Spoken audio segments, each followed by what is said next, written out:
Chapter 411. Is there any news? Who on earth is he? I heard from the people I saw that day that the man looks unfamiliar.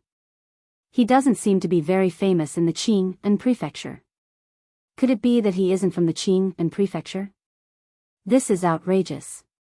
The Luo Shui goddess belongs to the Qing and prefecture. How can she be taken away by an outsider? In just 2 days, topics such as, who on earth is the mysterious man beside the Luo Shui goddess, and, what is the relationship between the outsider and the Luo Shui goddess, immediately became the hot topic of discussion.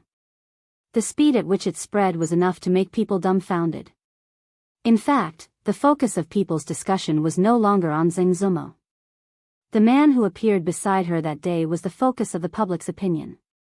Investigate. We must find out who he is. In a gorgeous mansion, a young nobleman ordered several servants. It's impossible for him to suddenly appear beside Lady Zumo. There must be something we don't know. Go and investigate. Humph. Apart from me, who else is worthy of the Luo Shui goddess? No matter who that person is, I will make him regret it. Messages and orders came from all corners, and countless pairs of eyes stared at Zheng Zumo's residence. However, other than occasionally seeing her go out to the theater or go to another woman's residence, they didn't find anything suspicious. The man seemed to appear out of thin air and then disappeared into thin air, completely disappearing from everyone's sight. Li Yi didn't disappear. In order to write the Jing Kingdom's version of Journey to the West and the Legend of the Condor Heroes as soon as possible, he almost didn't go out for the past few days. He edited, combined with the real history of this world, and removed the parts that were easy to be harmonized. There was a lot of work to be done. Even his daily sunbathing time was compressed to half an hour. Maybe it was because he hadn't tried to work so hard for a long time. After a few days, he felt that his body couldn't bear it. Thinking that Wan Ruoqing had persisted for more than 2 months in a more difficult and tiring situation than him, a man who could be regarded as a low-level martial artist in the martial arts world couldn't compare with a weak woman, he couldn't help but feel ashamed. At this moment, he planned to go to Huichan Hall to buy some ingredients for making medicinal cuisine. The recipe for the medicinal cuisine was found by him after looking through many books. He would give it to Xiao Zhu later and ask her to nourish Wan Ruoqing's body during this period. After all, the future development of the theater couldn't do without her. The reason why he chose to go to Huichan Hall was because it was the nearest medicine shop. Secondly, he didn't have to pay there. When he taught the suturing technique to Dr. Chen from Huichan Hall, Dr. Chen said that in order to thank him for his selfless contribution, the medicine hall would not charge him a single cent as long as he came to visit them in the future. Only by being careful could he live a long life. Although he didn't have much money, as a man who knew how to live, he should save where he could, right? The door of the medicine shop was open. Li Yi took out the recipe for the medicinal cuisine from his arms and walked in. Doctor, how is my eldest brother's injury?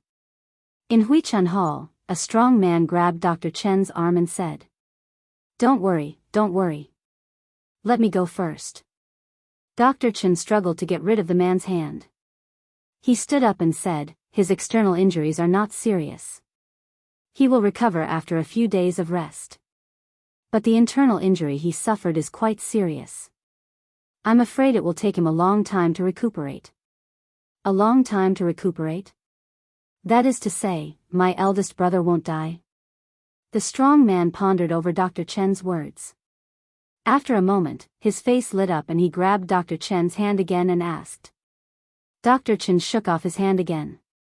With one hand behind his back, he raised his head and looked like a lonely master. He said, Who am I? It's just a small injury. Of course, it won't be fatal. That's great. The strong man cried out in surprise. Then he thought of something and said angrily, Those quacks said that even immortals couldn't save my eldest brother. They are all useless. Dr. Chen's medical skills are better. As a doctor, Dr. Chen was very happy to be praised by a patient. A smile also appeared on his old face. Glancing at the middle-aged man who was lying on the bed, his complexion much better than before, he secretly felt that it was not time for him to die. If he had come a few months earlier, he was afraid that he would have ended up the same as the quack that the man had mentioned. He could only come to the conclusion that even a deity would not be able to save him. What kind of divine person could come up with a method to stitch up people's wounds like a bag? It seemed incredible, but it could save people in times of crisis. He went to the capital once and personally handed this method to the imperial physician. When he left the capital, the imperial physician had already decided to promote this method to the world. If all the doctors in the world could learn this method, how many lives would be saved and how much good karma would be created? Even if 1 in 10,000 of them were to fall on him, it would be enough to protect him from illness and disaster for several lifetimes. Thank you, divine doctor. Thank you. Just when Dr. Chen was distracted, the man had already knelt on the ground and kowtowed to him. It was a doctor's duty to treat and save people. Dr. Chen hurriedly bent down to help him up. However, the man was so strong that he could not move him at all even when he used all his strength. Seeing a figure enter Huichan Hall, Dr. Chen was stunned for a moment and immediately said, "Don't thank me. If you want to thank someone, thank that lord." The suturing technique used to save your elder brother's life was suggested by that lord. Although the man's brain was not good enough most of the time, it was not to the extent that he could not understand this sentence. He turned around and was about to speak when he saw the young man standing in front of him. He was stunned for a moment and blurted out the word benefactor. Li Yi was also stunned. As soon as he walked into the medicine shop, someone bowed to him. What was even more unexpected was that the guy kneeling on the ground was the stupid and cute mountain bandit who wanted to rob him a few days ago but was mercilessly humiliated by Mississippi Lu. He looked at Dr. Chen with a puzzled expression. His meaning was obvious. What was the situation in front of him? The process of the matter was not complicated. After Dr. Chen explained a few words, Li Yi finally figured out the situation. It turned out that a few days ago, after the man was rejected by several doctors in the city, he carried his injured brother and came to him. If it was a few months ago, he did not know how to suture wounds. In order to avoid trouble, he might have told the man to go back and prepare for his funeral. However, things had changed. Dr. Chen was now a first-class divine doctor in the eyes of everyone. He disinfected, sterilized, and sutured the wound. After this set of procedures, he finally brought the man back from the gates of hell. Hence, the scene of the man kowtowing today. However, Dr. Chen knew better than anyone else that although he was the one who saved the man, the person this man should thank the most should be Li Yi. Benefactor, we owe you our lives. After knowing the truth, the man patted his chest and said with a serious expression, "If you have any errands in the future, just let me know.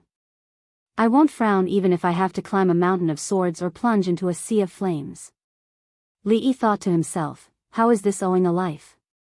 If it weren't for your stupidity, you would have died under Mississippi Lu's sword a few days ago when you blocked the road to rob him. How would you have the chance to kneel here and kowtow? Chapter 412. You don't have to, Li Yi waved his hand. Why would he need someone to climb a mountain of swords and plunge into a sea of flames for him? Even if he did, he wouldn't dare to ask this silly, cute man to do it. His ability to do bad things was definitely much stronger than his ability to do good things. The person lying on the bed was a rather thin middle-aged man. His face was thin, and he looked somewhat similar to the burly man. Perhaps it was because he was injured, but his face was slightly pale. After the burly man spoke, he also spoke, "My younger brother is slow-witted. If he has offended you in any way, I apologize on his behalf." The middle-aged man spoke politely and properly. He didn't seem to have the same parents as the stupid man at all. Li Yi shook his head and said, "It's not that I've offended you. It's just that I need to be more familiar with the official language in the future so that I can disguise myself as a bandit. I've already memorized it. If you don't believe me, I'll recite it for you." When the big man heard this, he said with some dissatisfaction, "Listen, benefactor.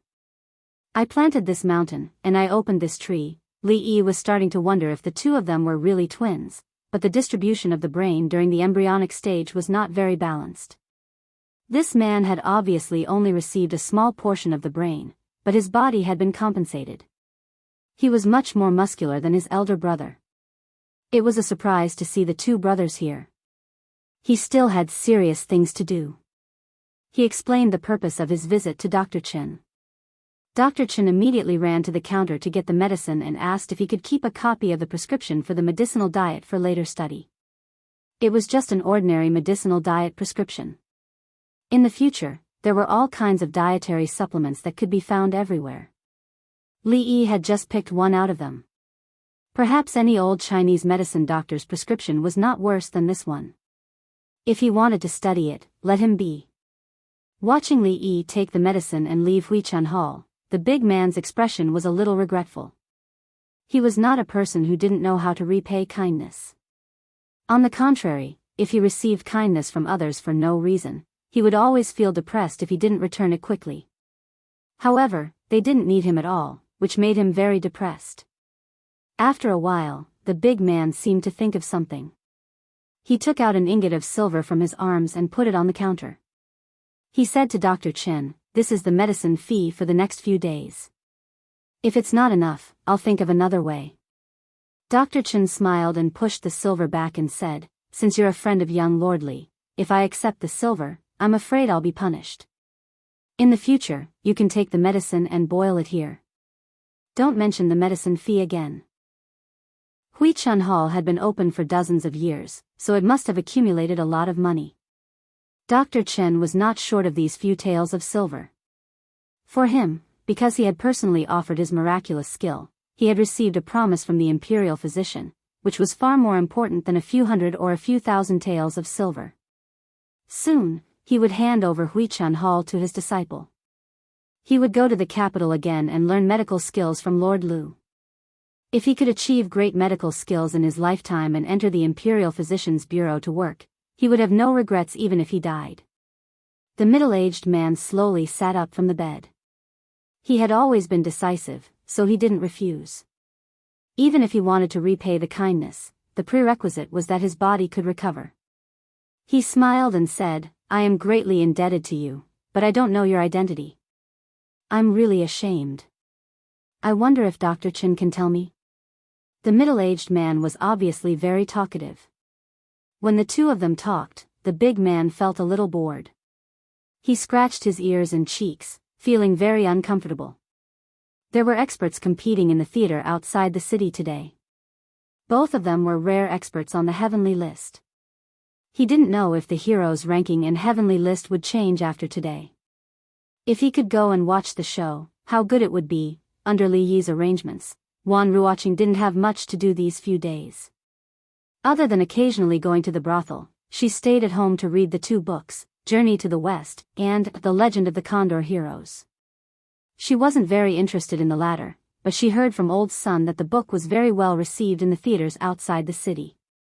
When the storytellers told the stories, the theaters were almost full, and most of them were people from the martial arts world. Old Sun had always been in charge of matters related to the martial arts world. She spent most of her time on the former. Obviously, this story had a wider audience and was suitable for almost all theaters. When they received a story, they would first spread it around through the storyteller. As time passed and the popularity of the story died down, they would then adapt it into a play. Any guest who had heard the story would almost never miss out on these plays, and the theater would thus welcome a second wave of customers. However, this wasn't all. For example, all the stories in Strange Tales from a Chinese Studio had been printed into books through the printing workshop. They were very popular in Qing and Prefecture and were always in short supply. There were also picture books adapted from the stories, and even snacks sold in the theater. These were all extensions of the theater's business. In her free time, she would occasionally think about how the brothel, which had only had a dozen people and was struggling to survive, almost falling apart, had grown into such a colossus in such a short period of time. Originally, she just wanted to live with Yuzhu in Qing and Prefecture. Even if they weren't rich, they could still get by. She never thought that a day would come where she could decide the fate of countless actors with a single thought. She didn't lack in material things, but she needed to be more careful with every step she took. As she was thinking about these things, Xiao Zhu came bouncing in from outside. She waved the thing in her hand and said, "Sister Ruoqing, guess what this is?" Wan Ruoqing didn't answer because she knew that with Xiao Zhu's personality, she would definitely say it in the next moment. "This is the medicine that Li Li just sent over. He said it's for some kind of medicinal cuisine." Xiao Zhu put the thing in her hand on the table and said, "This time, he told me to take good care of you. You're not allowed to sleep late, and you're not allowed to care about the things in the theater. You just have to take care of your body." The young girl said with a smile, "Don't worry, I'll definitely raise you until you're fair and fat. Otherwise, how can I be worthy of the salary he paid me?" With that, she picked up the things on the table again and ran to the kitchen. "Let me do some research first. What exactly is this medicinal cuisine?" Wan Ruoqing stood up and walked into the courtyard. She stretched her body. Outside the courtyard walls, there were flowing clouds floating in the sky. Separated by a wall, the sound of two people coughing could be heard. "Miss, it's burnt again." The young girl coughed as she said, "Miss, forget it. You can't make this. Let's go out and buy it. Or we can go to Miss Ruoqing's place to eat." Drunk Emo seemed to have been stimulated a few days ago and became even more passionate about the kitchen. However, although her painting skills were superb and her singing skills were also extraordinary, she didn't seem to have much talent in cooking. After a few days, not only did she not improve at all, but her ability to make that little courtyard a mess was increasing day by day.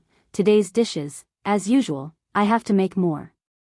Thinking this in her heart, she walked towards the kitchen. "These are all groundless rumors. Can you believe them?"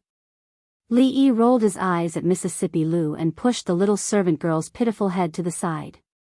"But, the people outside are saying, Anne." Xiao Huan's face was bitter. The people outside were saying that the goddess of Luo Shui already had someone she liked, and the person she liked was the #1 scholar in Qing and Prefecture. Wasn't that the son-in-law? There was another half of the sentence that she didn't say. The person in the painting that the son-in-law still hid in the room was that person. "Rumors, they're all rumors." Li Yi shook his head and said, "In the past, I owed someone a favor. I wanted to write a few poems to repay it, but I didn't expect that it would be misinterpreted by others and become like this. Rumors are fiercer than tigers. In the future, don't believe them so easily." "What favor?" Mississippi Lu was always able to grasp the main point in time. He couldn't tell Mississippi Lu in front of her that if she hadn't disguised herself as a man to check the jade yard, he wouldn't have owed her this favor.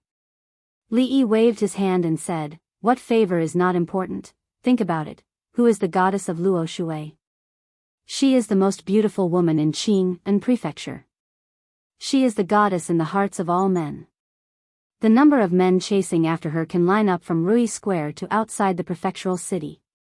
How could it be possible?" If he continued, it would seem like he was belittling himself. Li Yi looked at them and said, "Furthermore, these few months, we haven't been in Qing and Prefecture. You don't believe your own eyes and actually believe those street rumors?" "I knew the son-in-law wouldn't." The little servant girl's eyes immediately turned into crescent moons and dimples appeared at the corner of her mouth.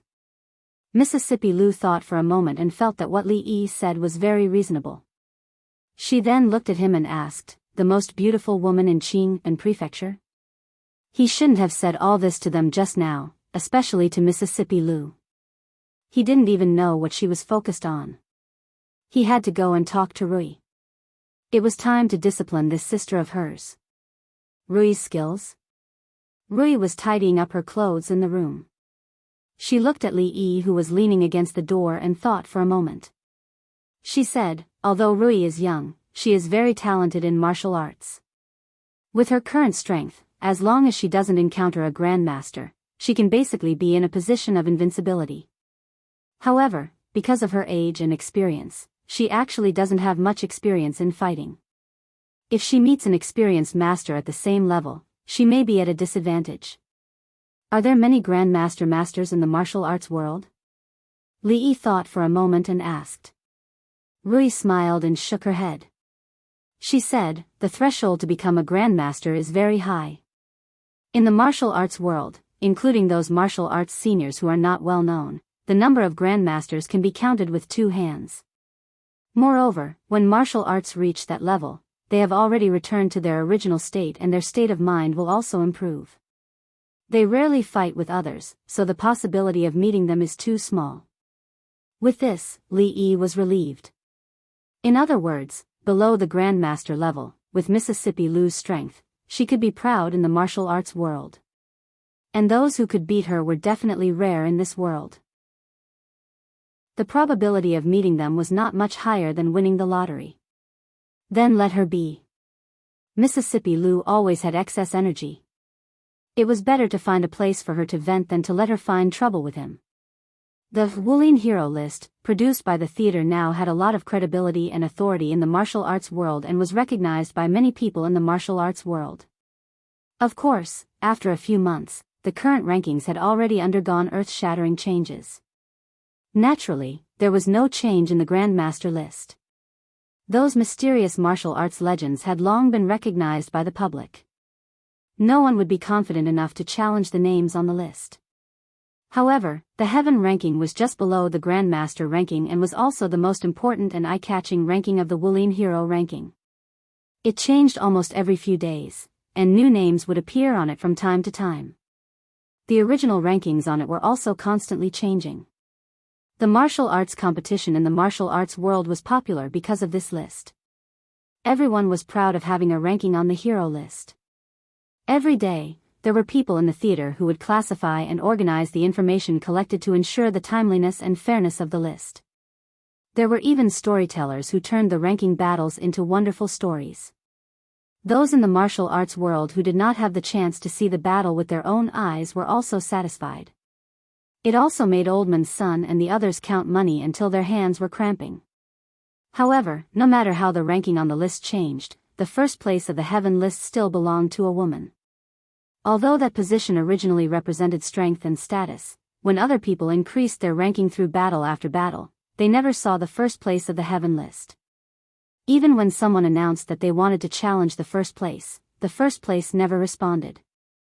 As time went on, naturally, there would be many discordant voices. Especially those who were ranked at the top, they probably had some complaints. Some people even secretly talked about the shady business of the list, saying that the first place of the Heaven list did not live up to its name and should be replaced as soon as possible. Otherwise, it would be unfair. Mississippi Lu heard 2 people in the martial arts world talking about this when she was shopping one day. At the same time, it was also the first time she heard that the theater outside the city actually provided a place for martial arts people to compete and learn from each other. The ranking was determined by victory and defeat. She had long been dissatisfied with the fact that her name was not on the list.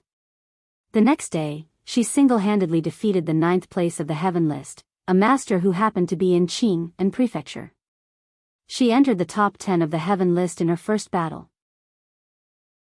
Ever since the World of Martial Arts Hero Ranking Board was released, there would be an unknown dark horse who would appear once every few days. They would defeat powerful players who had been famous for a long time and charge into everyone's sights, but this was the first time someone had defeated someone in the top 10 of the Heaven Ranking Board. Considering that the 9th place did not even last for the time it took for a stick of incense to burn before he surrendered, the person in charge of adjusting the ranking temporarily put her in the 5th place. It was also at this time that the people knew her name. Lu Rui. They were both extremely skilled in martial arts, had a similar name, and were both in Qing and Prefecture. They would not believe that she did not have a relationship with the first place of the Heaven list, Lu Rui. This news was quickly verified. This time, no one said that the first place of the Heaven list was undeserved.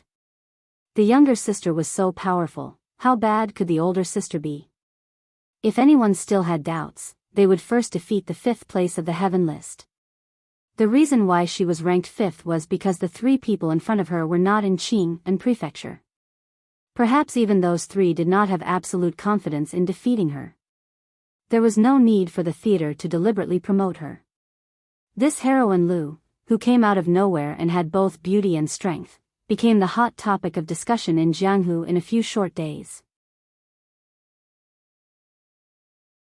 Chapter 413. Topics related to the Luo Shui goddess had gradually died down in Qing and prefecture. When they learned that the man she held that day was the well-deserved number one scholar of Qing and prefecture, and even the number one scholar of the Jing kingdom, everyone's attitudes were completely different from before. After all, before Zheng Zumo was the Luo Shui goddess, when she was only a leading artist in the Jade's courtyard, she seemed to have an unclear relationship with that person. The reason she had the title of Luo Shui goddess was because of that person's Luo Shui goddess Fu. The goddess belonged to someone else. Even if they were envious and jealous, they could only be envious and jealous. In terms of literary talent, the scholars of Qing and had already been beaten black and blue by that person. Even when it came to poetry, they felt tired. There was a mountain in front of them, no, there were countless mountains blocking their way. Any one of them was a height they could never climb in their entire lives. Under such circumstances, who would have the heart to climb a mountain? This directly caused countless scholars of Qing and to no longer have any interest in poetry.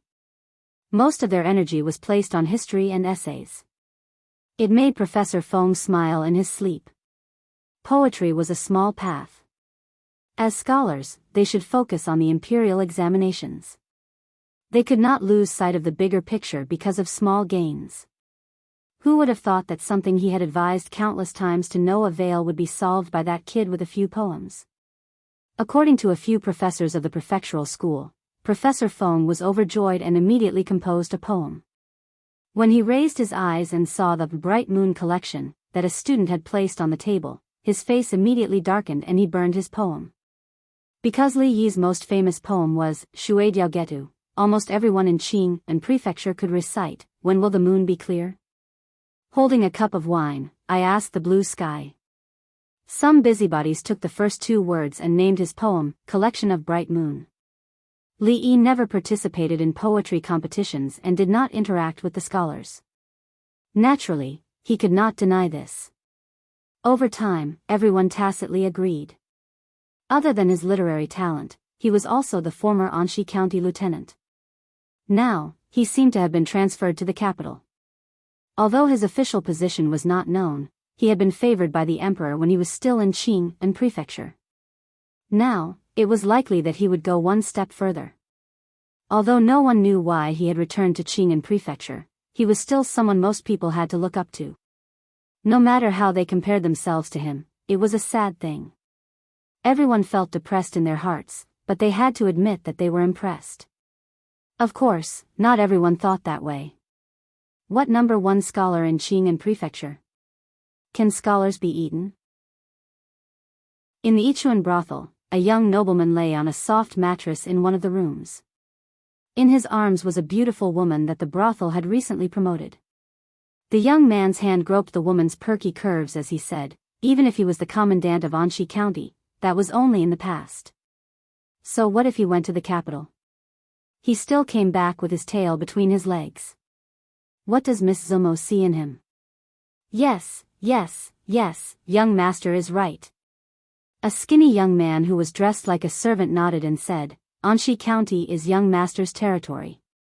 Even if you're a dragon or a tiger, you'll have to bow down to him. That goddess must be blind to actually, shut up. The nobleman glared at him and said, Miss Zumo just didn't realize how good I am. I don't blame her, but I'd like to see just what kind of person that Li Yi is to be able to make Miss Zumo see him in a different light. Tonight at the Drunken Fragrance brothel, invite that Li guy over. Yes, young master, I'll arrange it right away. The young man responded and glanced greedily at the woman in the nobleman's arms before quickly retreating. A moment later, alluring panting could be heard from the room. Just as the young man jogged out of the Yichuan brothel, the nobleman also walked out of the room with a satisfied expression. Let's go back to the yamen. The nobleman waved his hand and walked out of the brothel, escorted by several figures. Advisor Chen, please forgive me for not being able to agree to your request, old man's son said to a man with a small mustache in the Chongping Street Theater. This man was the advisor and number one lackey of the current Anxi County magistrate, Wei Dapeng. Under the magistrate's orders, he had been causing trouble for the theater these days. Advisor Chen squinted at him and said, I say, old man's son, you better think this through. You've colluded with martial arts bandits and greatly disrupted the peace and order of this county. If it weren't for my lord's benevolence, do you think your theater would still be able to operate? Advisor Chen's words are a little unreasonable. Everyone knows that Anxi County is full of chivalrous people who specialize in pacifying injustice and assisting the county magistrates' constables in solving cases. This has made Anxi County the most stable among all the counties in Qing'an. How can there be bandits here? Old Man Sun said calmly, neither servile nor overbearing. If it had been a few days ago, he naturally wouldn't have dared to speak to Advisor Chen like this because Advisor Chen was, after all, County Magistrate Wei's advisor. However, things were different now. Their backer had returned, so he naturally spoke with more confidence. Moreover, what he said was the truth. Ever since the release of the Wulin Hero ranking, the atmosphere in the martial arts world near Qing and Prefecture had changed greatly, not to mention the entire Jianghu. Didn't people live for fame and fortune? Most of the people in the martial arts world acted freely. They didn't care much about money, but they cared a lot about fame. Who didn't want their stories of chivalry to be made into stories by storytellers and spread throughout Qing and Prefecture, so that the name of chivalry would spread throughout the Jianghu? As a result, the number of chivalrous people near Qing and Prefecture had suddenly increased recently. Some ruffian who teased innocent women on the streets might be beaten up so badly that even his mother wouldn't be able to recognize him if he said one more dirty word. Not long after, the story of Master Wang standing up for innocent women and beating up ruffians would appear on the bulletin board of a certain theater. There were many chivalrous people who had nothing better to do. In comparison, the ruffians in the county who bullied the market were not enough. It was not uncommon for them to be tied up like rice dumplings and hung on the wall, loudly repentant. For a time, all the villains in Anxi County felt insecure, while the commoners were the exact opposite. Their sense of happiness and security was increasing. The Wulin Hero ranking did not only rank martial arts. There was also a corresponding chivalrous ranking, which ranked people based on their moral character, reputation, and the number of chivalrous deeds they had done. If a chivalrous person received a banner of gratitude from others, or if someone found a diary that recorded their chivalrous deeds, they would gain points. This directly made Anxi County the most civilized county of the year in Qing and Prefecture. Old Man Sun did not understand. In the end, the honor would still fall on County Magistrate Wei's head. Why did he still make things so difficult for them? Chivalrous people? Chivalrous people? Advisor Chen pursed his lips and said, they're just a motley crew. The security of Anxi County is, of course, due to my lord's efforts.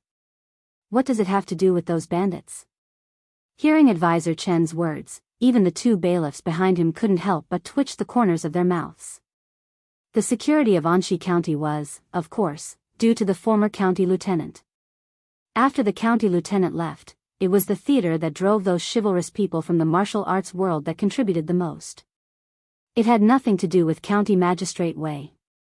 He was just lucky to have taken over Anxi County at this time. If he was really as brilliant as Advisor Chen said, why would he have been transferred from the capital to Qing and Prefecture? Chapter 4:14. Old Sun looked at Advisor Chen and said faintly, I'm sorry, Advisor Chen.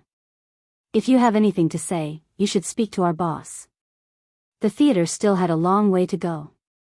He would never let his blood, sweat, and tears be destroyed in the hands of others. Of course, not only would he not agree, but young Surly would not agree either. Who is your boss? Advisor Chen asked with a frown. Old Sun pointed in the direction of the door.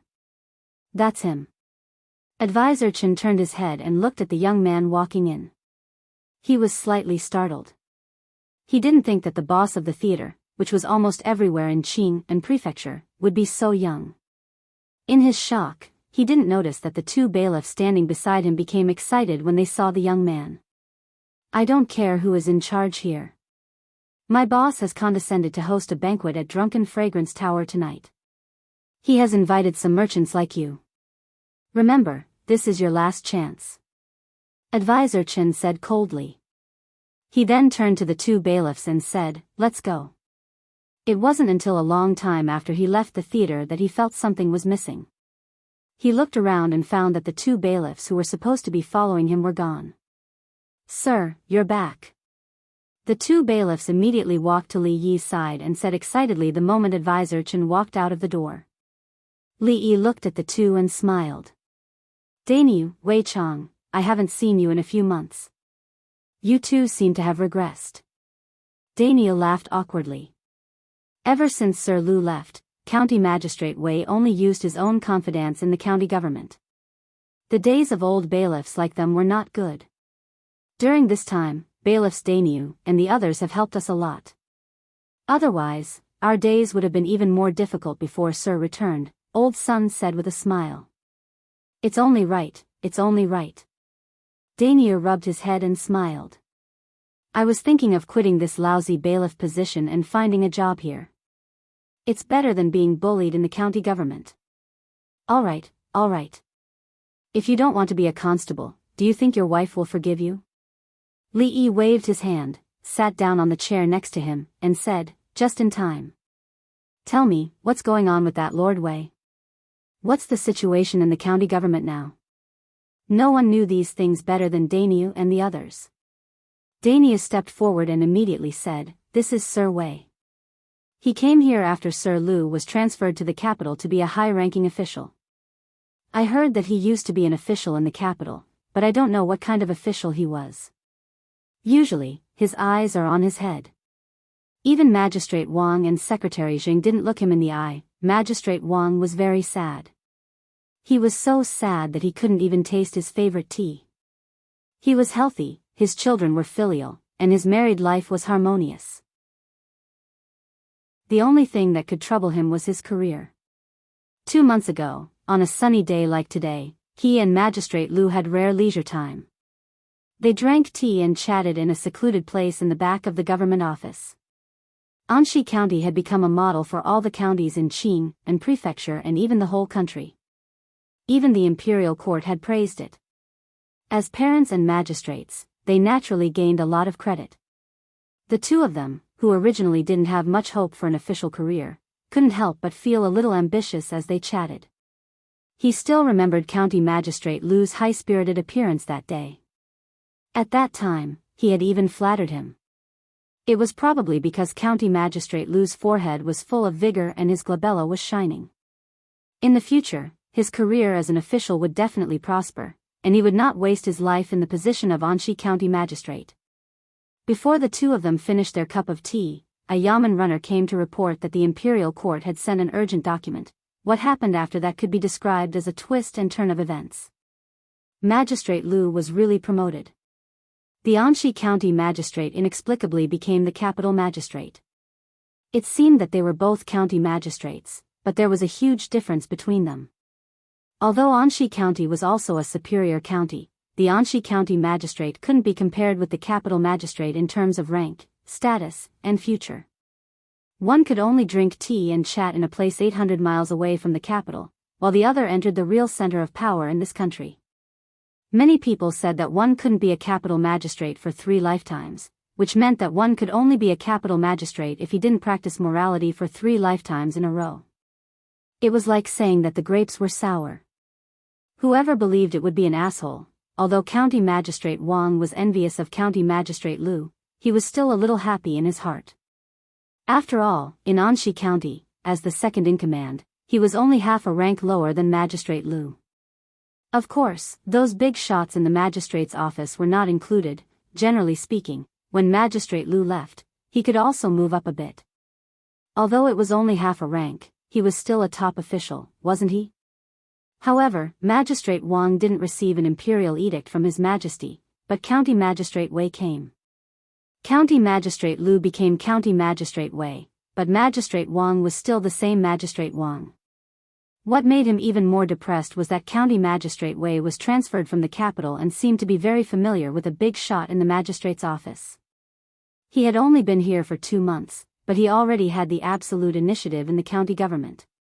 He and Secretary Zhang were completely powerless, and Magistrate Wang was even more leisurely than before. Dog official. Magistrate Wang spat. After taking a sip of tea, he heard a voice coming from behind. "Sir, the tea is cold. Do you need another cup?" "Pooh." Magistrate Wang spat out all the famous tea that he usually didn't bear to take out.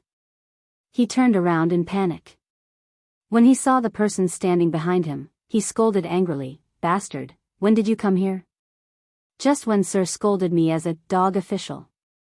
Daniel scratched his head and said with grievance. Then, he showed an interested expression and said, "Sir, who were you scolding just now?" "I was scolding myself." Magistrate Wang's little heart was still pounding.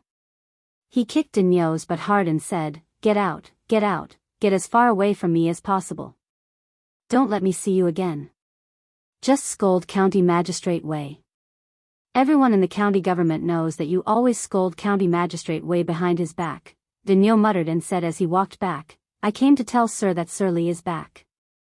He also asked about the county government today. I said that Sir and Secretary Zhang's situation is not very good. Sir Li said that since we are colleagues, he should help them if they have any difficulties while he is still in Qing and Prefecture. Since he didn't, I'll go and tell Sir Li now."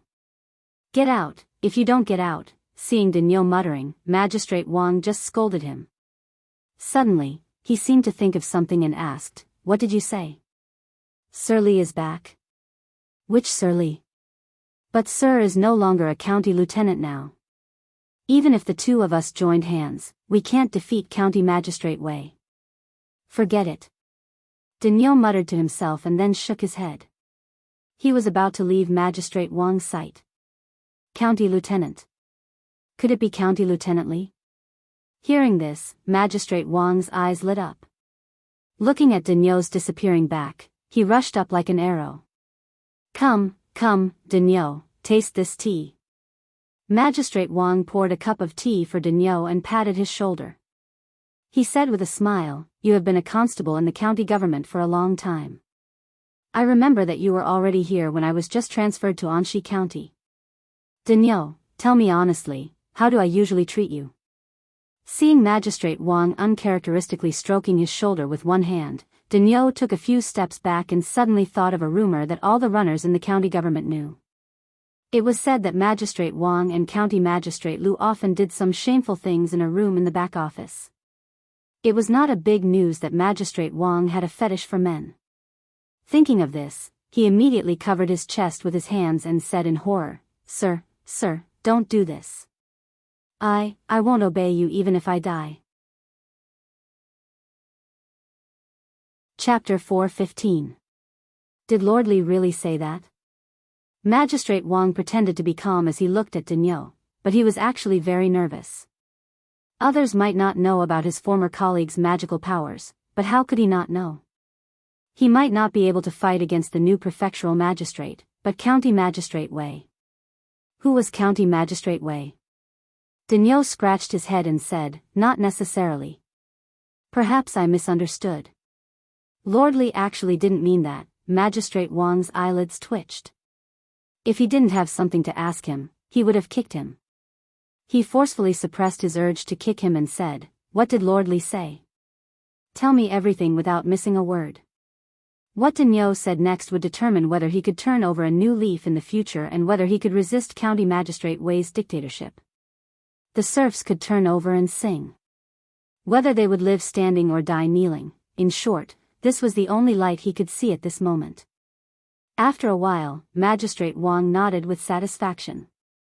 He touched his beardless chin and said, "Go find Registrar Zhang and tell him that I have something important to discuss with him.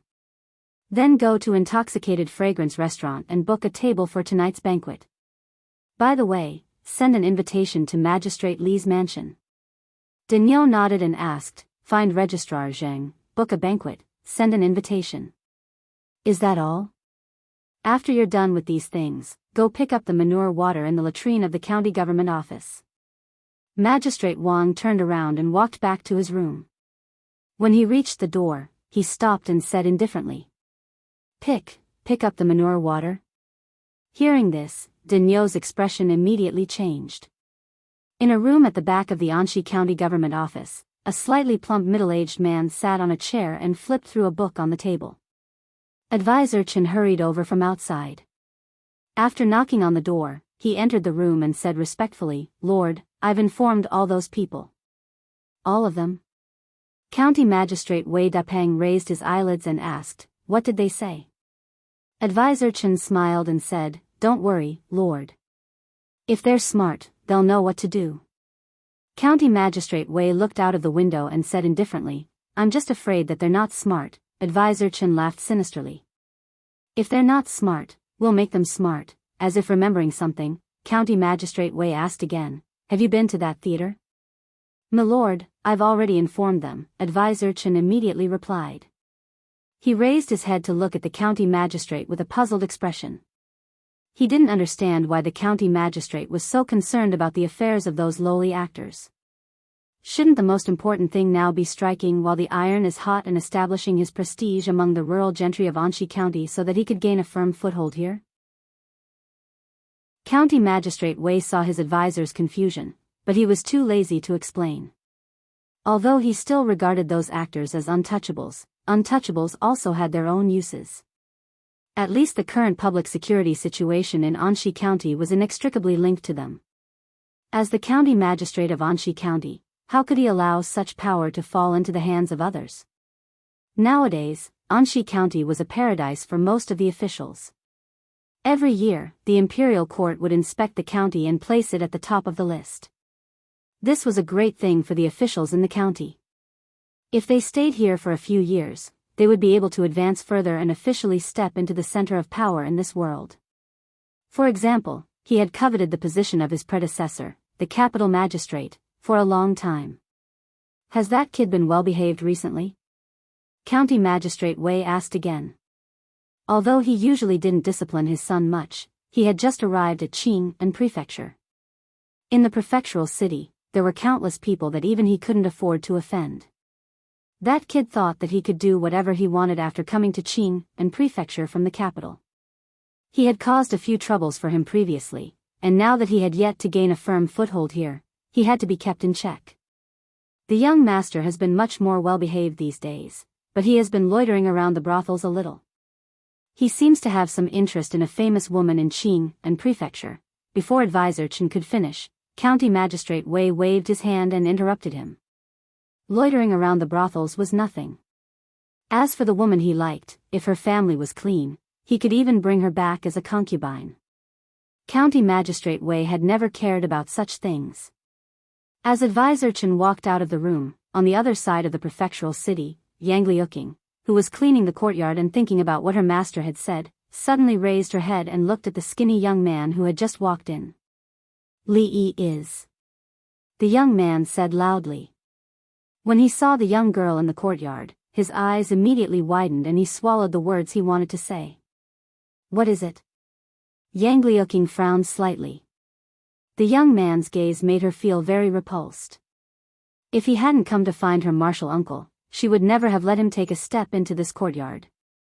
"Ah, this lady is." The young man walked over with a smile. Yang Liuqing's eyebrows raised and she said, "If you have something to say, hurry up and say it. If you don't want to say it, then scram." As the number one follower of the county magistrate's son, she followed him in and out of the brothels all day. She had seen all kinds of beautiful girls, but none had dared to speak to her with such an attitude. The young man's face darkened and he said, "Do you know who I am? Even that Li Yi doesn't dare to speak to me like this." Originally, Yang Liuqing was still hesitating, but after hearing the young man's words, she finally stopped thinking. She picked up the broom and walked over. The young man crossed his arms and swept his gaze impudently over Yang Liuqing's body. He smacked his lips and said, "Oh, this little beauty has quite a temper." His impudence didn't last long. Not long after, a scream came from the courtyard, and a figure directly flew out of the courtyard. The young man rolled on the ground for 3 to 5 feet. His clothes were torn, and his face was even more unrecognizable. He got up from the ground and wiped the blood from his nose. When he was about to curse, a broom flew out and fiercely hit his chest. The young man fell to the ground again. This time, he didn't dare to stay any longer, and he hurriedly crawled away. Yang Liuqing silently walked over, picked up the broom, and walked back to the courtyard without saying a word. These days, there were many people who came to find her martial uncle. At first, she was polite and welcomed a few people in. Later, her martial uncle said that if anyone came in the future, she could just use the broom to drive them out. However, she was worried that if she drove the wrong person away, it would delay her martial uncle's important matter. In the end, she didn't do it. Now it seemed that it was better to do as her martial uncle said. There was another more important thing. Should she also go out of the city to compete with people?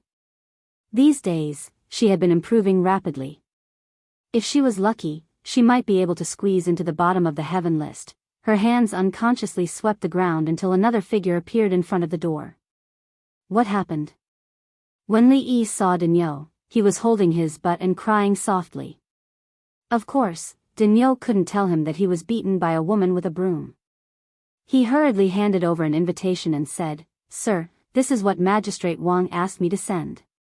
He and Registrar Zhang are waiting for you at Drunken Fragrance Tower tonight." So urgent?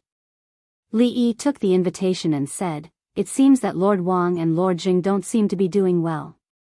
Go back and tell them that I will go on time." "Sir, then I will go back first." Daniel rubbed his butt and thought about whether this could be counted as a work injury. He didn't want compensation, but he still had to go to the toilet to carry feces. Chapter 4:16. Uncle, Master asked me to tell you that you don't have to wait for her for dinner. Just leave some food for her. When Li Yi was copying Journey to the West and the Legend of the Condor Heroes in his room, Yang Liuqing walked in and said, "Mississippi Lu finally found a new toy not long ago." The Wulin hero list was stirred up by her. It was said that the master who ranked 6th on the heaven list came all the way from Qingzhou to Qingan Prefecture to challenge her. He seemed to think that women were easier to bully. It was very likely that he could defeat her and refresh his ranking. The top 5 on the heaven list. Just thinking about it made him a little excited. If he worked harder, he could defeat the 4th, 3rd, 2nd, and 1st and jump to the top of the list. Wouldn't that mean that he would be the number 1 master below the master level? There were many people with this idea. In just a few days, Mississippi Lu had received many letters of challenge. Mississippi Lu wanted to see the world in chaos. She was worried about not being able to find a real master to spar with. Of course, she accepted all the letters of challenge. 2 days later, under everyone's endless anticipation, the 5th and 6th ranked experts on the heavenly list finally had an unparalleled battle. The result was that after 100 moves, the experts spat out 2 ounces of blood and the battle ended. It was said that on that day, second young Lady Lu wielded her sword, her white clothes fluttering in the wind, and her sharp sword light blinded countless people's eyes. After that, the people who had challenged her never showed their faces again. According to Old Sun, the performance of the theater that day was more than 10 times that of the past. These days, Mississippi Lu was very busy. She usually didn't eat at home on time. Li Yi was already used to it. Got it. What else did she say? Li Yi continued to work and asked without raising his head. Master also said that she wanted to eat braised prawns and braised purple melon for dinner. Not too sour sweet and sour fish. Steamed rice should be neither too soft nor too hard. Anything else? Li Yi raised his head and squeezed out a few words through gritted teeth. Nothing else. Yang Liuqing hurriedly ran out. His voice came from outside the door. "I'm going out of the city to look for Master. I can't help martial uncle during dinner." Watching Yang Liuqing quickly disappear from his sight, Li Yi sighed. She used to be such a hard-working little girl. Look at how she has been taught by Mississippi Lu. As for Mississippi Lu herself, she didn't stay at home all day. She still wanted to eat braised prawns, braised eggplant, and sweet and sour fish. If she came home late, she would eat leftovers. The Drunken Fragrance Tower was the most famous restaurant in Qingan Prefecture. It was a high-class restaurant with exquisite dishes and attentive service. It was the first choice for high officials and nobles to treat their guests. "Lord Li, it's been a long time. I've missed you. In a heaven-class room somewhere, Magistrate Wang looked enthusiastic. His attitude was even more enthusiastic than when Li Yi was the county lieutenant. Lord Li, please take a seat. Registrar Zhang was even more enthusiastic. He personally walked over and pulled out a chair for Li Yi. We are colleagues. You don't have to be so polite. Li Yi said with a smile. When he was the county lieutenant, he basically fished for 1 day and dried for 10 days. He didn't have much friendship with Magistrate Wang and Registrar Zhang. But after a few months, when he saw them again after the trip to the capital, he felt inexplicably closer. Magistrate Wang cupped his hands and said with a face full of smiles, "First of all, I have to congratulate Lord Li on being conferred a noble title. Since His Majesty ascended the throne, it has been extremely rare to be conferred a noble title. Lord Li's strong royal favor really makes me envious." Registrar Zhang also showed envy on his face. Why did they become officials? It was to bring honor to their ancestors and fight for a good inheritance for their descendants. Being promoted to a noble title was what they had been pursuing all their lives. They worked hard for half of their lives, but their lives became more and more miserable. Looking at Lord Li, he was so young. Alas! The more they thought about it, the more they felt that they were complete failures. Li Yi smiled and said, "What's there to be envious about, Lord Wang? Even His Majesty has praised Anxi County many times. Now that County Magistrate Lu has become the magistrate of the capital, the two of you will naturally have bright futures ahead of you." Alas, Lord Li doesn't know. Magistrate Wang sighed and said with great sorrow, "I really miss the days when Lord Lu was still around." Standing behind Magistrate Wang, Daniel and another constable glanced at each other, and they both saw the fear in each other's eyes. Then, they quietly took 2 steps back. In their minds, they had already made up a lot of 18 forbidden stories about Magistrate Wang and County Magistrate Lu that had to be told. After listening to Magistrate Wang and Registrar Zhang talk about County Magistrate Wei's behavior after being transferred to Anxi County, Li Yi pretended to be surprised and asked, "Lord Li, your situation has already deteriorated to such a state, but County Magistrate Wei is still so overbearing?" Magistrate Wang sighed and pointed to the top of his head, saying, "County Magistrate Wei was transferred from the capital. He already has a foundation and has the support of the magistrate's government, so he acts unscrupulously. The two of us have been working in Anxi County for many years, but we can't even compare to him for 2 months. Now, even the gentry who originally supported us are about to fall to his side." Li Yi was very clear about this. Although the county magistrate was the head of a county, his achievements still depended on the support of the people below him. The gentry of every place were equivalent to the local bullies. Without their cooperation, even the county magistrate would not be able to achieve anything. Most of the county magistrates appointed by the imperial court came from other places. It would take a long time to rope in these people. Similarly, Magistrate Wang and Registrar Zhang also had their own subordinates. The several parties restricted each other and cooperated with each other. This was the normal state of a county's leadership. Based on the current situation, the balance in Anxi County was obviously going to be broken by County Magistrate Wei. Once he established his dominance and authority, County Magistrate Wang and Registrar Zhang would become empty shells.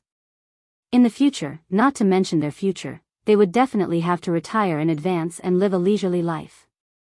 Magistrate Wang suddenly stood up and bowed to Li Yi respectfully together with Registrar Zhang. He said solemnly, "We know that Lord Li must have a way. As colleagues, please help us." Lord Li, as the second-in-command and third-in-command of a county, they usually had to be bowed to by others. However, at this moment, they didn't care about it at all. Compared to their official career, these superficial things were not important at all. If Li Yi didn't want to help them, he should be cooking braised prawns for Mississippi Lu in the kitchen at home, instead of talking nonsense with them here. It didn't matter who became the county magistrate of Anxi County, but it was a little too much for County Magistrate Wei to target the theater. If he really interfered with the theater, how could he carry out his work in the future? It would be too inconvenient to guide public opinion and create a rebellion.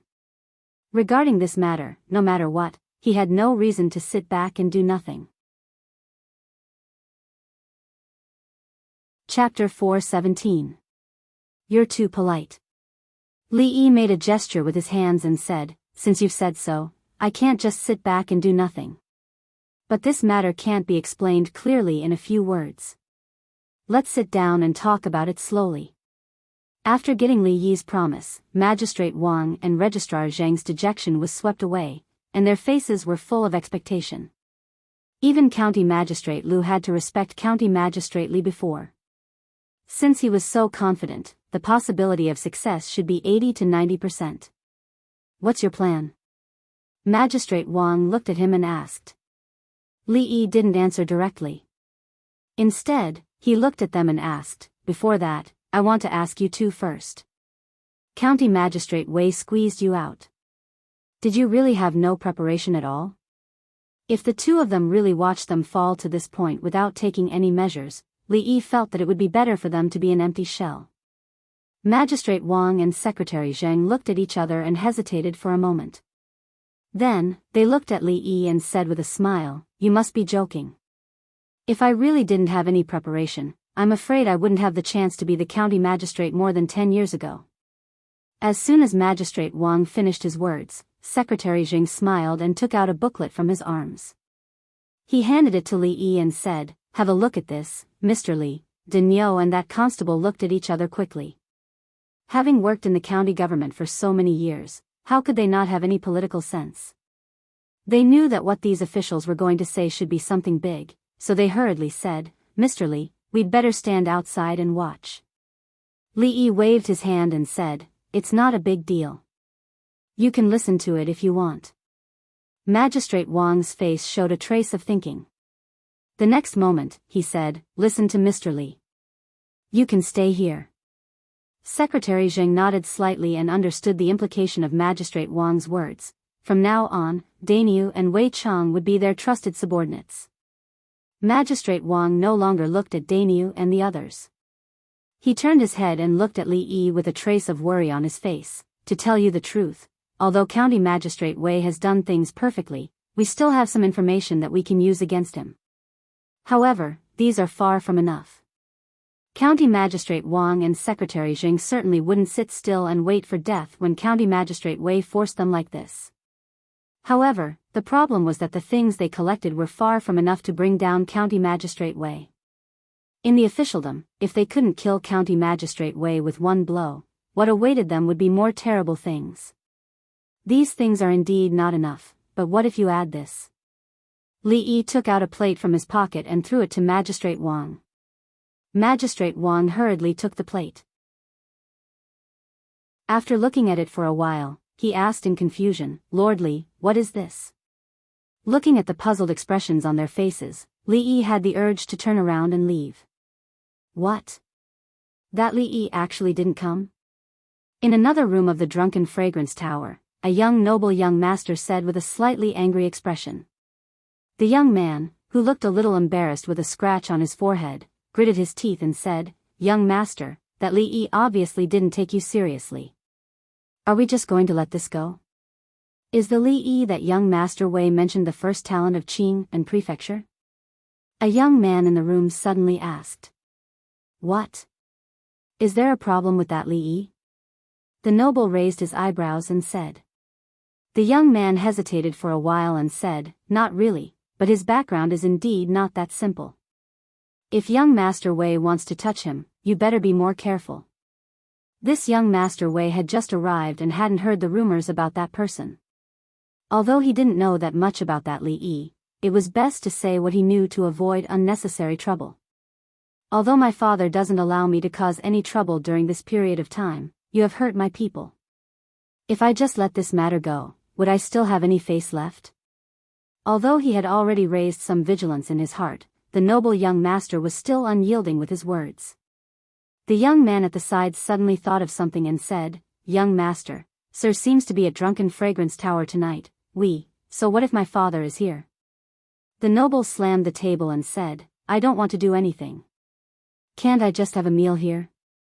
Although he acted very domineering, the young man knew that his young master was scared. He had caused trouble a few times in a row and almost had Sir Wei punish him. During this time, he was much more peaceful than before, Sir Wei, let us toast to you. In the first room of Drunken Fragrance Tower, a dozen people all stood up and raised the wine cups in their hands. They bowed and toasted County Magistrate Wei, who was sitting in the middle. County Magistrate Wei calmly raised his cup and took a sip, while the others could only drink up the wine in their cups. In the future, we have to rely on Sir Wei more. Everyone knew the purpose of tonight's banquet. After talking for a while, they had to express their attitude straightforwardly. Before this, they had done enough research on County Magistrate Wei. They knew that he had an extraordinary background and acted in an overbearing manner. In the county government, County Magistrate Wang and Secretary Zheng were both suppressed by him and could not turn over a new leaf. The balance in the hearts of those who were close to County Magistrate Wei gradually tilted. They chose an official just for the better continuation of their families. Since Magistrate Wang and Secretary Zheng had lost their power, they naturally had to choose a new big tree to rely on. Although County Magistrate Wei didn't show any expression on his face, he was very satisfied in his heart. After glancing around, he suddenly frowned and asked Advisor Chen, "What about the people in the theater?" Advisor Chen's face was also a little bad as he said, "Sir, that old man's son really doesn't know how to appreciate favors." County Magistrate Wei didn't speak anymore, but his eyes narrowed. Since ancient times, officials in the capital were 3 ranks higher than those in the capital. Although his rank didn't change after he was transferred to Qing and Prefecture, he didn't think much of places other than the capital, even though this was Qing and Prefecture, a place that even the king of Shu valued very much. With the help of his superiors, he had been doing things smoothly these days. When he encountered some small obstacles, he felt that it was a little interesting. County Magistrate Wei showed a trace of a smile on his face, which made the people around him feel cold. At this moment, the door of the room was pushed open. County Magistrate Wei, who was thinking about something, didn't notice it, but the others saw it immediately. When they saw Magistrate Wang and Secretary Zheng, some people looked a little embarrassed, because just a few days ago, they were on the side of these two people. More people were confused and shocked. They didn't know why these two people, who shouldn't be here, would appear here. Magistrate Wang glanced at the crowd and said expressionlessly, "You guys go out first." Even if Magistrate Wang was suppressed by County Magistrate Wei, they couldn't disobey him. When immortals fought, it was better for ordinary people like them to stay far away. County Magistrate Wei finally collected his thoughts. Seeing that everyone had left the door, he did not stop them. Instead, he looked up at County Magistrate Wang and Secretary Zheng and said with a smile, "Oh, I wonder what brings you here." Although Magistrate Wang and Secretary Zheng were half a rank lower than the county magistrate, as the second-in-command and third-in-command of a county, County Magistrate Wei's attitude was extremely arrogant. Dainyu and Wei Chang had already closed the door, leaving only County Magistrate Wei and Advisor Chen. Magistrate Wang wasn't angry about County Magistrate Wei's attitude. He threw a booklet in his hand on the table and said lightly, "Sir Wei, you've committed a crime." Chapter 418. County Magistrate Wei casually picked up the booklet, flipped it a few times, and actually nodded in agreement. He looked at the two and said, "It's beyond my expectation that you could do this. I really underestimated you." He never thought that the two men, who had been in the position of county magistrate and secretary for so many years, were idiots, but he didn't guard against them. Because County Magistrate Wei knew that most of what he did was not for himself.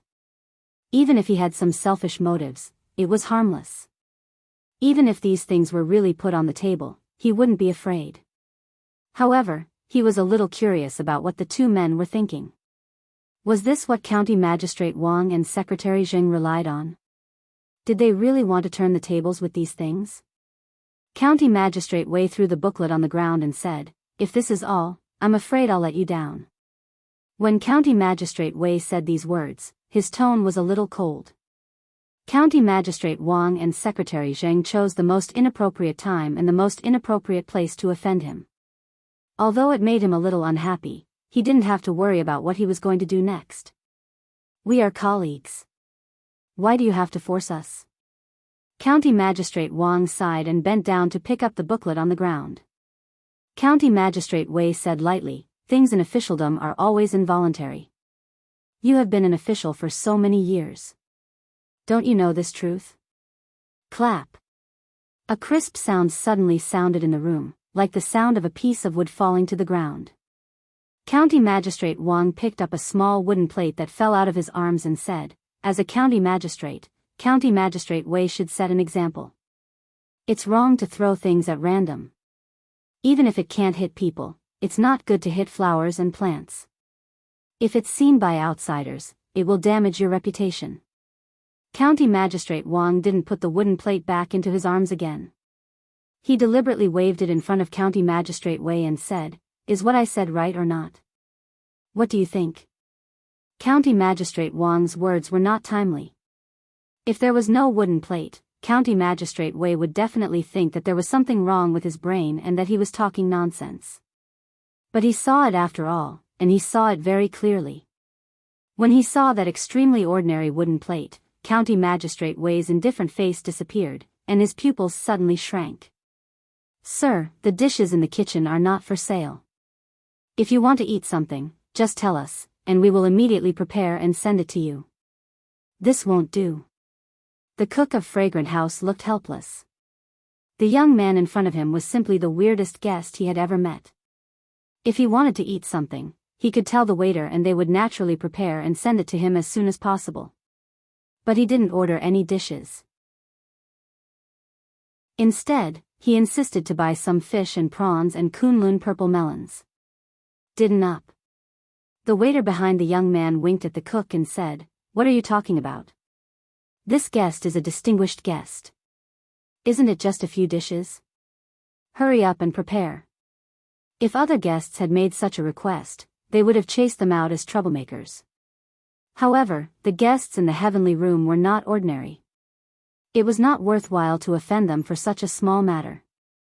The fish must be fresh, the prawns must be no less than 1 inch, and the Kunlun purple melons were the first batch of this year. It was not worthwhile to offend them for such a small matter. The fish had to be fresh, and the shrimp couldn't be smaller than 1 inch.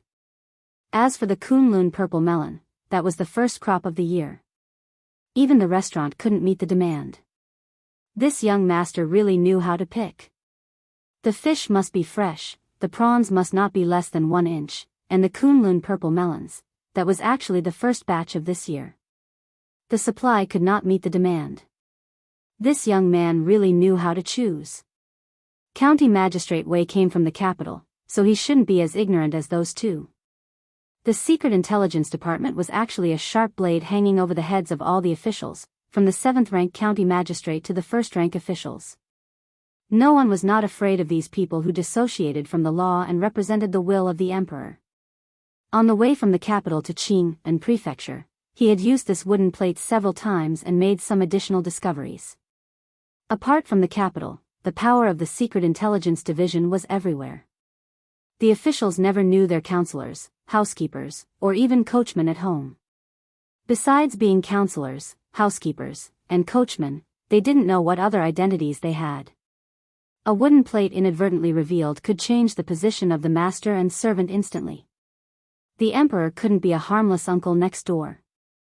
Li Yi even suspected that there was someone who meticulously recorded how many times the officials had sex with their wives at night.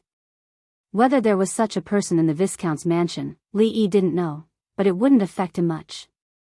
The maids who could enter the inner courtyard all grew up in the Li mansion.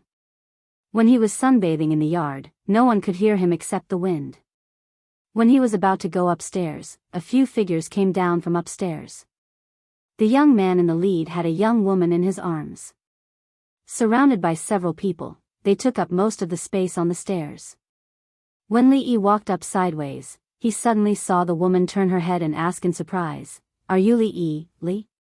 Li Yi turned his head and saw the surprised expression on the woman's face. He looked at her carefully and realized that he didn't know her. The young man with the woman in his arms was stunned for a moment. He looked at Li Yi and said with a slightly angry expression, "You are Li Yi? What a big show. You made me wait for so long." The young man behind the young man was stunned. It seemed that he hadn't had time to say this today before he was beaten out. But why was Li Yi here?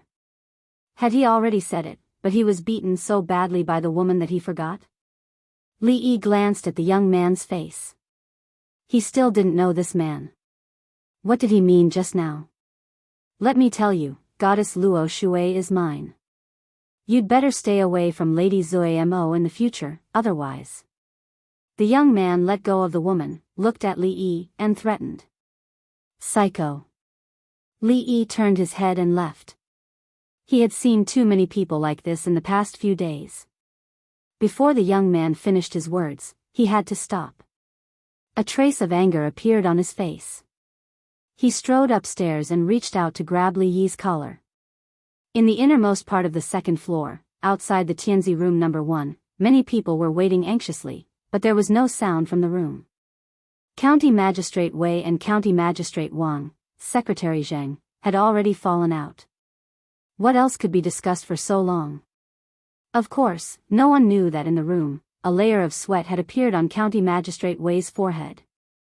The Secret Intelligence Office, it was actually the Secret Intelligence Office. How could County Magistrate Wang be His Majesty's man? County Magistrate Wei used to be an official in the capital, so he was naturally knowledgeable. How could he not know the department that made countless officials tremble just by hearing its name? If the censors were hawks that supervised the officials in the open, then the Secret Intelligence Office was a poisonous snake hiding in the dark. No one knew when they would jump out and bite people. But there was no doubt that the officials who were lucky enough to see the people of the Secret Intelligence Office would never see anything else. The moment he saw the plate, County Magistrate Wei finally realized that he was not dealing with County Magistrate Wang, nor the Secret Intelligence Office, but it was the existence that made him break out in a cold sweat at the thought of it. It was an existence that no matter who was behind him or what background he had, he could not disobey. At this time, it was no longer important whether he had done anything or not. Had those people ever cared about those things? Even if the Anxi County Magistrate hung himself on the beam of his house tomorrow morning, he would not be able to cause much trouble. Yes, Lord Wang is right. County Magistrate Wei forcibly suppressed the fear in his heart, stood up from his seat and bowed, saying, "Lords, please sit down." The people outside the door had been waiting for a long time, and finally heard a sound coming from behind them. The door was opened from the inside, and then everyone saw a scene that made them extremely shocked and confused. "Thank you, Lord Wei." County Magistrate Wang and Registrar Zheng walked out with smiles on their faces. The one who spoke was County Magistrate Wang. You're too polite. As the Anxi County Magistrate, this is my duty." County Magistrate Wei walked side by side with them. His face was ruddy, and he also had a bright smile on his face. The scene of everyone being good to each other, and the world being peaceful and stable immediately made everyone's eyes pop out. When County Magistrate Wang and Registrar Zheng entered just now, weren't there still sparks flying in all directions? Why were they suddenly beaming with joy and loving? What did the three of them do in such a short period of time? How could there be such a huge change? Chapter 419. Why are you still here? County Magistrate Wei looked at the people at the door and asked with a frown. Hearing County Magistrate Wei's words, these representatives of the gentry cursed in their hearts. If you didn't invite us here, who would be willing to come here and pretend to be a coward? Of course, they couldn't show these thoughts. They were eager to get involved in the affairs of County Magistrate Wei and County Magistrate Wang, so they immediately cupped their hands and left. It hurts, let go." The young noble's body was twisted into a strange angle, and his wrist was pinched by another young man. He walked from the front, howling miserably. Dad, save me." Seeing County Magistrate Wei standing at the door of a room, the young noble's howl became louder. Seeing his son being restrained, County Magistrate Wei's face changed. When he was about to speak, County Magistrate Wang pulled his sleeve and secretly made a gesture. County Magistrate Wei's body shook, and his face was a little pale. He hurriedly walked over and said, "Is it Lord Li? My son has offended you. I didn't discipline him well. I apologize to Lord Li on his behalf." Li Yi let go of the young man's wrist, cupped his hands and said to County Magistrate Wei, "Lord Wei, it's an honor to meet you." County Magistrate Wei gave a hollow laugh. When he turned to look at the young noble, his face suddenly darkened, and he said angrily, "Unfilial son, apologize to Lord Li." The young noble was still a little confused at this time. Just now, he wanted to pat Li Yi's shoulder, but his wrist was grabbed by him. It was very painful to struggle a little, and he was dragged here awkwardly. Now his father's enigmatic respectful attitude was like a blow to his head. He trembled and said, Lord Li, I'm sorry." Another pursuer of Zheng Zumo. Li Yi had been used to it these days. Then he looked at County Magistrate Wang, who was beaming with joy. It seemed that he and Registrar Zheng should have settled the matter. In this way, Li Yi had nothing to say to them and County Magistrate Wei. He put away the card. The waiter had already brought what he wanted and threw him a piece of silver. Under the surprised and puzzled eyes of several people, he slowly walked out of Drunken Fragrance restaurant with his hands clasped behind his back. This Lord Li is really... County Magistrate Wei thought for a long time as he watched him leave with a paper bag in one hand and a live fish in the other, but he couldn't think of a word to describe him. He had never thought that such a person was actually a superior of the Secret Intelligence Office. Fortunately, the other party didn't seem to want to kill him. County Magistrate Wei let out a sigh of relief in his heart. At this point, the development of the matter had completely gone out of his control. It was not good to be caught between two big shots, so it was better to let this matter rot in his heart forever. When he turned his head to look at County Magistrate Wang and Registrar Zheng, the smile on his face brightened again. It was late at night, and Mississippi Lu was sitting in the courtyard. On the stone table, there were a few dishes that she had casually mentioned before she left in the morning.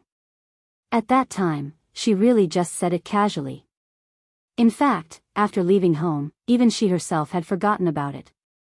However, these dishes were now placed on the stone table, still slightly steaming. She glanced at the candlelight in the room and picked up the chopsticks.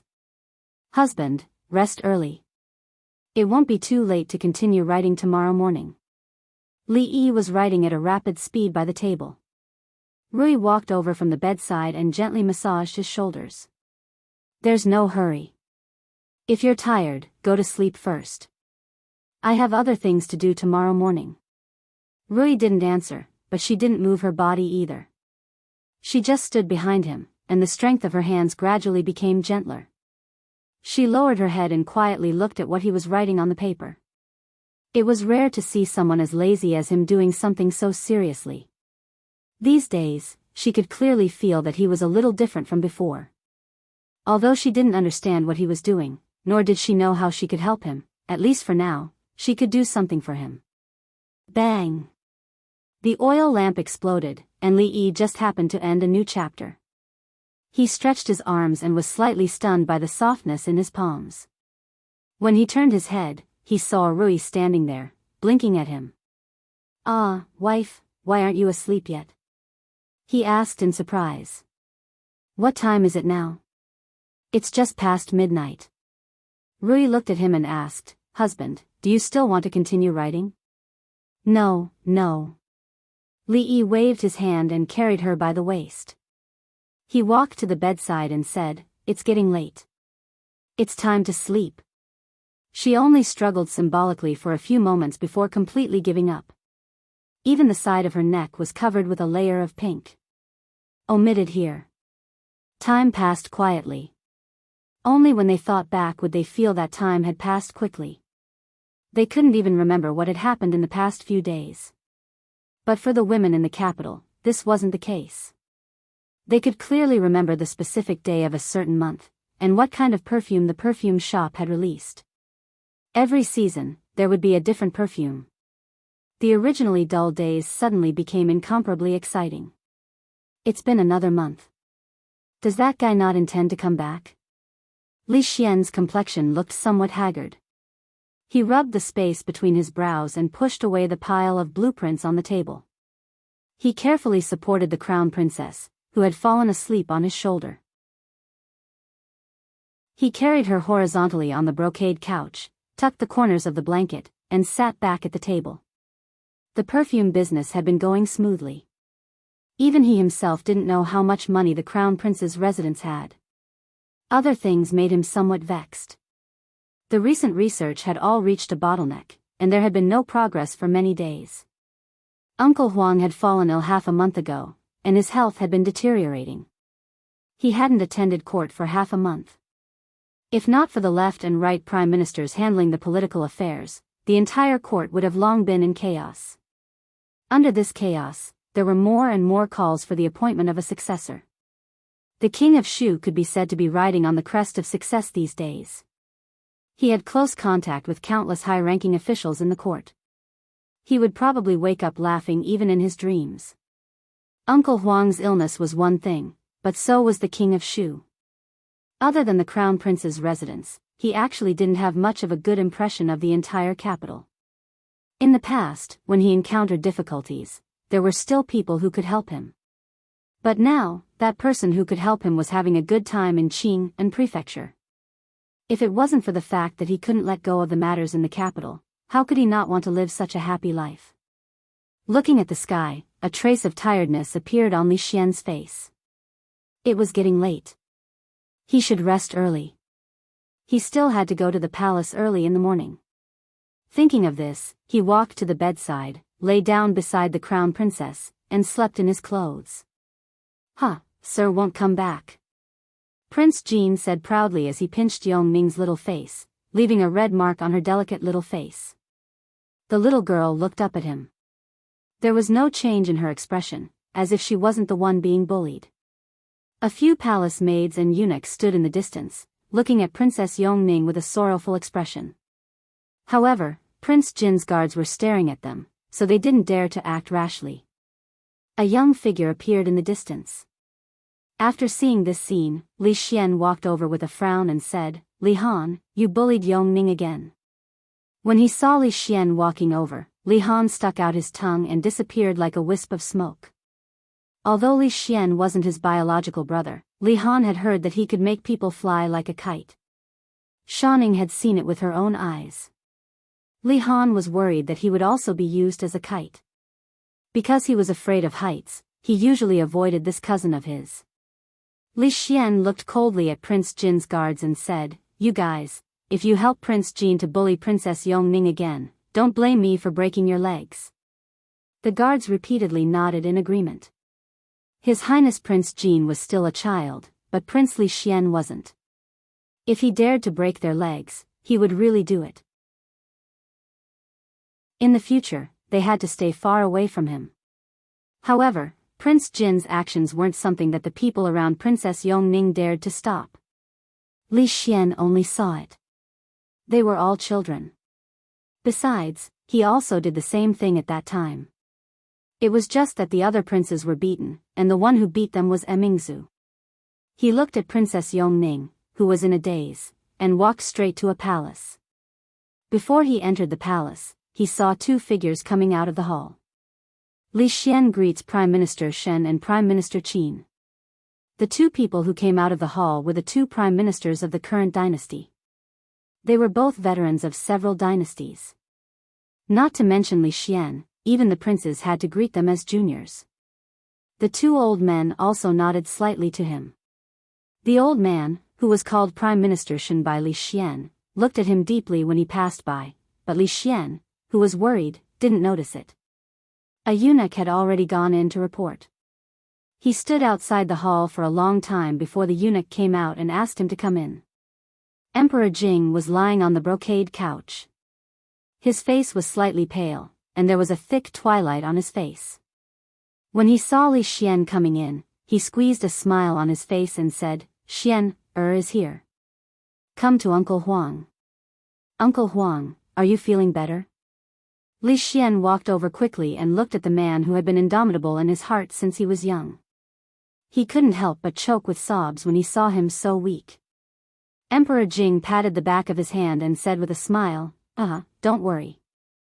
Uncle Huang still has some days to live.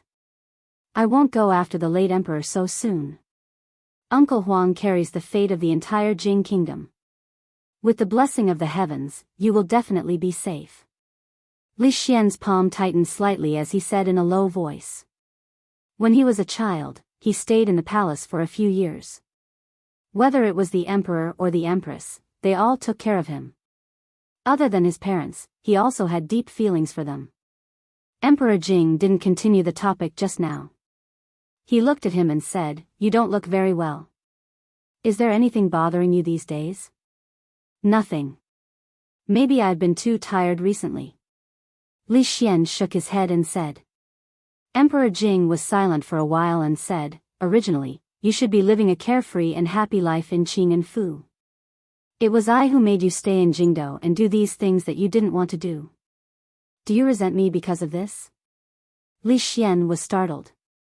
He immediately shook his head and said, "Uncle Huang naturally has his reasons for doing this. I have never thought of it this way." Emperor Jing's face showed a gratified expression. He said, "Because of what happened to me, the Empress has not had a good time these days. Other than Emingzu, among these children, you are the closest to her. If there is nothing important, go spend more time with her." "Little Xian understands," Li Xian said with a nod. "Your Majesty, it's time to take your medicine." A ghostly figure suddenly appeared in the hall, and then Changda's hoarse voice was heard. Not long after, Li Xian walked out of the hall. He stood at the door and let out a long sigh. The omnipotent giant in his impression seemed to have really fallen. He hoped that the pills made by the Taoist priests would be useful. He heard that after taking their pills, one could live forever. There should be no problem in treating Uncle Huang's illness. Thinking of what the emperor had just said, he walked out of the palace and turned in a direction. That was the empress's palace. With the two prime ministers and countless courtiers, even the emperor was gone in a short time. Even Jingdo was operating steadily and orderly, let alone Qing and Fu. In the past month, Old Sun had been even busier. Not only did he have to deal with the matters of the theater, but he also had to prepare for the trip to Jingdo. Although he had gone to Jingdo, the theater in Qing and Fu had to continue operating. Before he left, he had to choose suitable people to take over here. Although he had consciously trained some talents, they were still a long way from being able to take charge. Fortunately, other than that, he didn't have to worry about other miscellaneous matters. Advisor Chen's attitude toward him couldn't be better. As long as it was related to the theater, he would give him the green light. The theater had already integrated more than 80% of the wandering performers in Qing and Prefecture, and the team was constantly expanding. Every day, Old Man Sun felt that he was one step closer to his dream. Just a while ago, the legend of the Condor Heroes had officially ended. Another story called The Return of the Condor Heroes had seamlessly connected with it. Not only had its popularity not decreased, but it had also ushered in a new wave of popularity. And Journey to the West, which was still continuing, had always maintained a high level of popularity. When it was being told, it was almost always full. It was hard to imagine what effect it would have if it was adapted into a play. This made his admiration for young Sir Li reach its peak. High-quality content was always the foundation of survival for actors. As long as he was there, they didn't have to worry about this problem. Every time he thought of the fact that Jingdo was still an undeveloped wasteland in this area, Old Sun wished he could grow wings and fly there. The noon of May was already very hot. Li Yi estimated that the temperature outside was at least 35 degrees. He had already moved the rocking chair back and held a large block of ice in his arms. He also placed ice basins in the four corners of the room. Only then did he feel much more comfortable. Xiao Huan's teeth were very good. She sat beside him, pieces of crushed ice were thrown into her mouth and crunched noisily. Who would have ice to eat in the middle of summer? Ever since she could remember, this was the most comfortable summer she had. This kind of life was also what Li Yi liked. If it wasn't for a series of letters from Jingdo, the last of which brought news of the old madam's illness, Li Yi wouldn't have even thought of going back.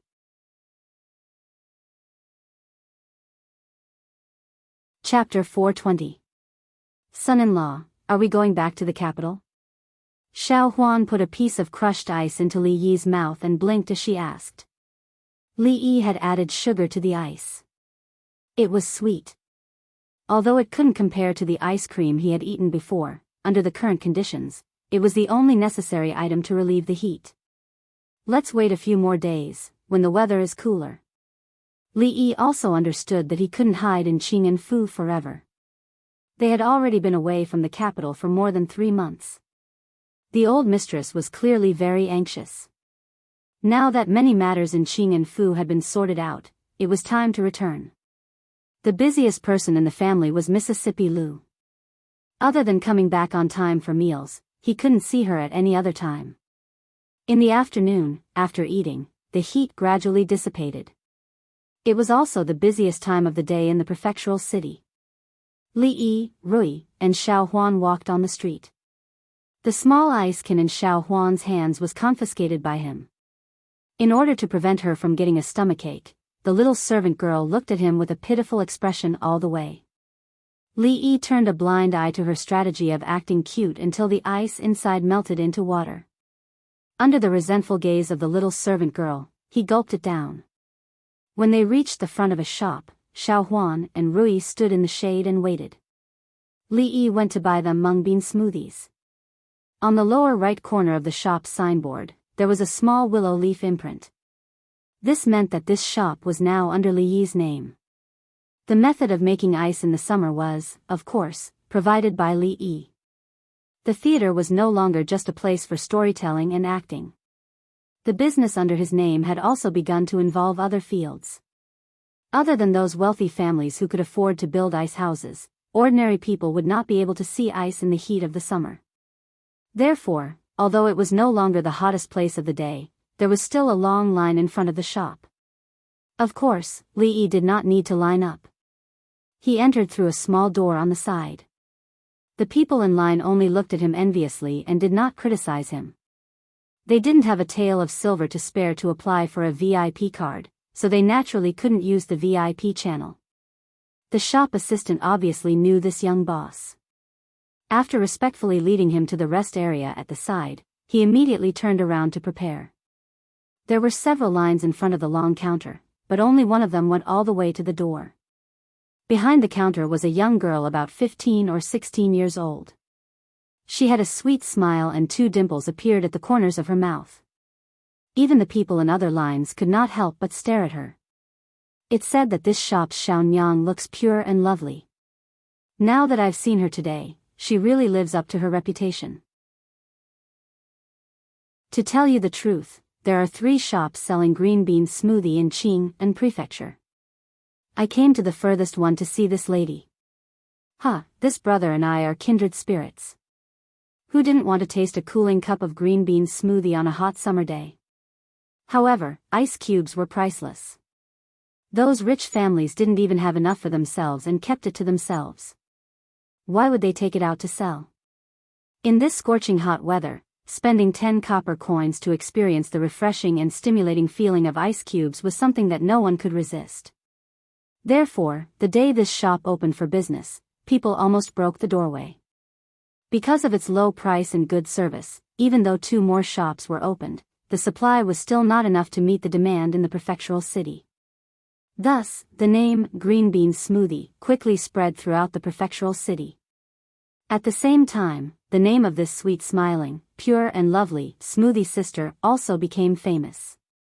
In the beginning, there were only a few people talking about a certain Xiaonyang selling green bean smoothie on a certain street in the prefectural city. She was beautiful and very pleasing to the eye, greatly improving their shopping experience. Later, for some reason, these voices gradually increased. The rumors said that Xiaonyang was as beautiful as a fairy, rare in this world and difficult to find in the heavens. Countless people came here not to buy things, but to admire the beauty of a fairy. The facts naturally caused them to be slightly disappointed. How could there be a heavenly immortal? Even though that little lady was beautiful, she couldn't compare to the likes of Lu Qiao and Feng Miao. But they had to admit that her smile was sweet. Even though it was slightly less charming than the 2 of them, it was more pure, and it caused others to be unable to help but arouse a feeling of tenderness with a single glance. The price was good, and the beauty was pleasing to the eye. As a result, the shop's business naturally became better and there were often long lines at the door. In front of the beauty, although everyone was also whispering, their behavior was quite well behaved. When they took the green bean smoothie, they did not do anything out of line. It was not that they did not want to, but the two men who were wiping the tables in the corner were too fierce. A few days ago, there was a ruffian who wanted to take advantage of the girl. He had only touched her small hand, but he was almost beaten half to death by the two men. He was tied to the pillar at the door and left to bask in the sun for the whole afternoon. It was a tragic scene. Li Yi took 3 cups of smoothie and went out. Listening to the contents of the discussion, he had to admit that she was indeed worthy of being the goddess of Luo Shui, the former top artist of the Jade Courtyard. In terms of the ability to support people, even if Li Yi did the planning himself, he might not be better than Zheng Zumo. After all, the era was different. Many of the methods he knew were not applicable here. After eating the smoothie, he returned the cup. Nowadays, not only did people buy green bean smoothie, but they also bought the exquisite cups that Li Yi had personally designed and could only be found in smoothie shops. Soon, he walked out of the city. Not far from the city gate, he could see a huge open space surrounded by wooden stakes. There were fences built in the open space, as well as a high platform 5 feet above the ground. From afar, he could see people moving around on the high platform, and the cheers from below were endless. There was almost no need for constables in Qing and prefectural city now. On the streets, brave heroes could be seen at any time. Even the most common bullying rarely happened, let alone murder. As for the surrounding bandits, they had almost disappeared without a trace. They did not even dare to show their heads, afraid that if they were not careful, they would give up their heads and be used by the heroes to make a name for themselves. That great hero, who was ranked in the top 10 of the Heaven ranking, was ranked first on the chivalry ranking even though he was not at the top of the expert ranking board. He had already used the heads of more than 10 imperial court criminals to clear the ranking board, and he had leaped to the top of the chivalry ranking board in one go. He was respected by countless people, and this was what it meant to be a man of both virtue and skill. On the other hand, those who were ranked high in martial arts but did not do any chivalry deeds were far less famous than him. People had gradually acknowledged that martial arts did not make one a chivalrous hero. Martial ethics were the standard to judge a chivalrous hero. Just like Hero Guojing, a chivalrous hero who served the country and the people, he was truly the model of a new era's chivalrous hero, a role model that everyone respected. As for those famous martial arts figures that people were familiar with, they were martial arts figures hiding deep in the mountains or in their own homes. If they had the ability, come out and make a name for themselves on the chivalry ranking. Those who were not on the chivalry ranking were all *T heroes. When it came to these martial arts figures, Li Yi found it strange at first. Did they not have to do anything? Why did they wander around Qing and prefectural city all day? Later, he found out that most of them were wandering heroes who were obsessed with martial arts. How could they have the chance to see so many experts compete? They would not miss it no matter what. When the 3 of them walked onto the high platform, the winner was decided. A man flew down from the platform in a sorry state.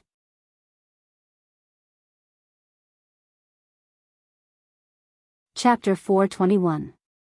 The man who flew down from the ring did not manage to complete the backward wild goose falling style.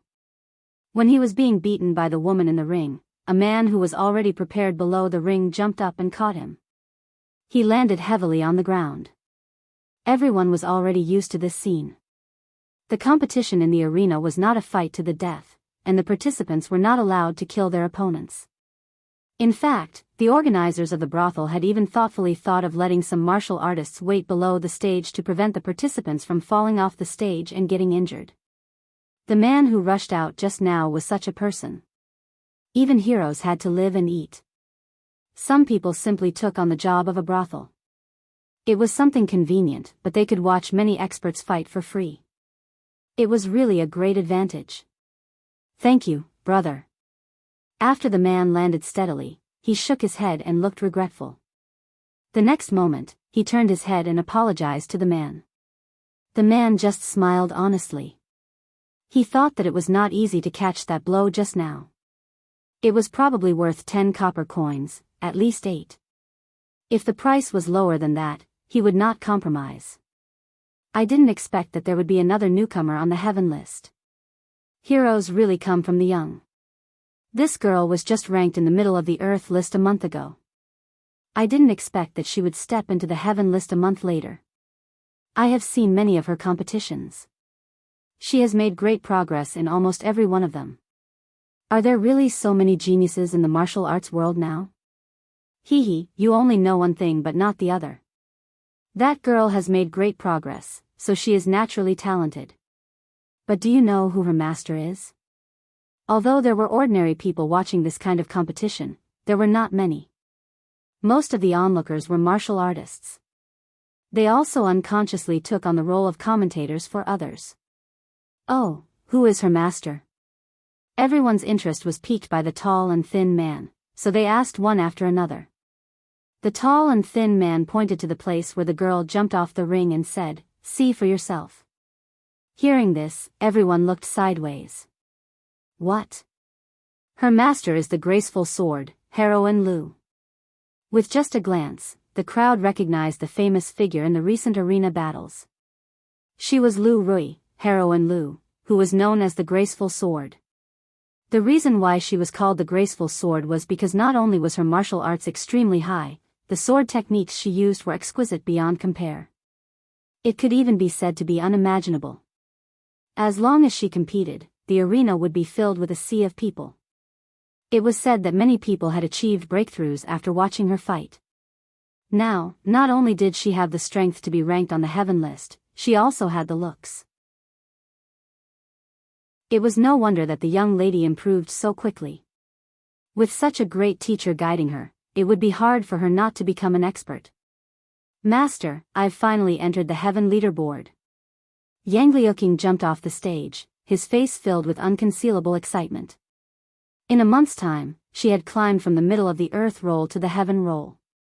Although she was only at the bottom, who else but herself knew how much she had suffered these days? Congratulations, Miss Qing.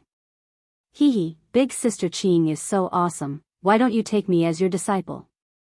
Entering the heaven leaderboard means that you are a true expert in the martial arts world. It's just that the people at the bottom of the heaven leaderboard love to challenge the most. Miss Qing, you should be more careful. Mississippi Lu only nodded. Although the earth roll and the heaven leaderboard were like heaven and earth, with Yang Liuqing's level of hard work, if he had not achieved such a breakthrough, she would have found it strange. On the other hand, the surrounding women happily congratulated him. Currently, Qing and Prefecture had become the largest gathering place for people of the martial arts world.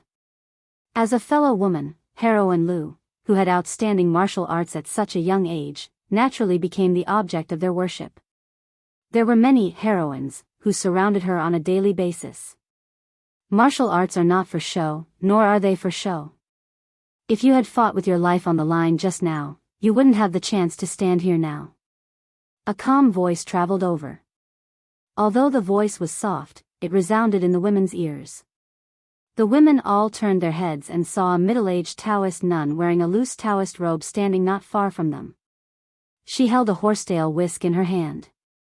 Although the Taoist nun did not turn her head to look at them, they were extremely sure that the words just now were spoken by her. What?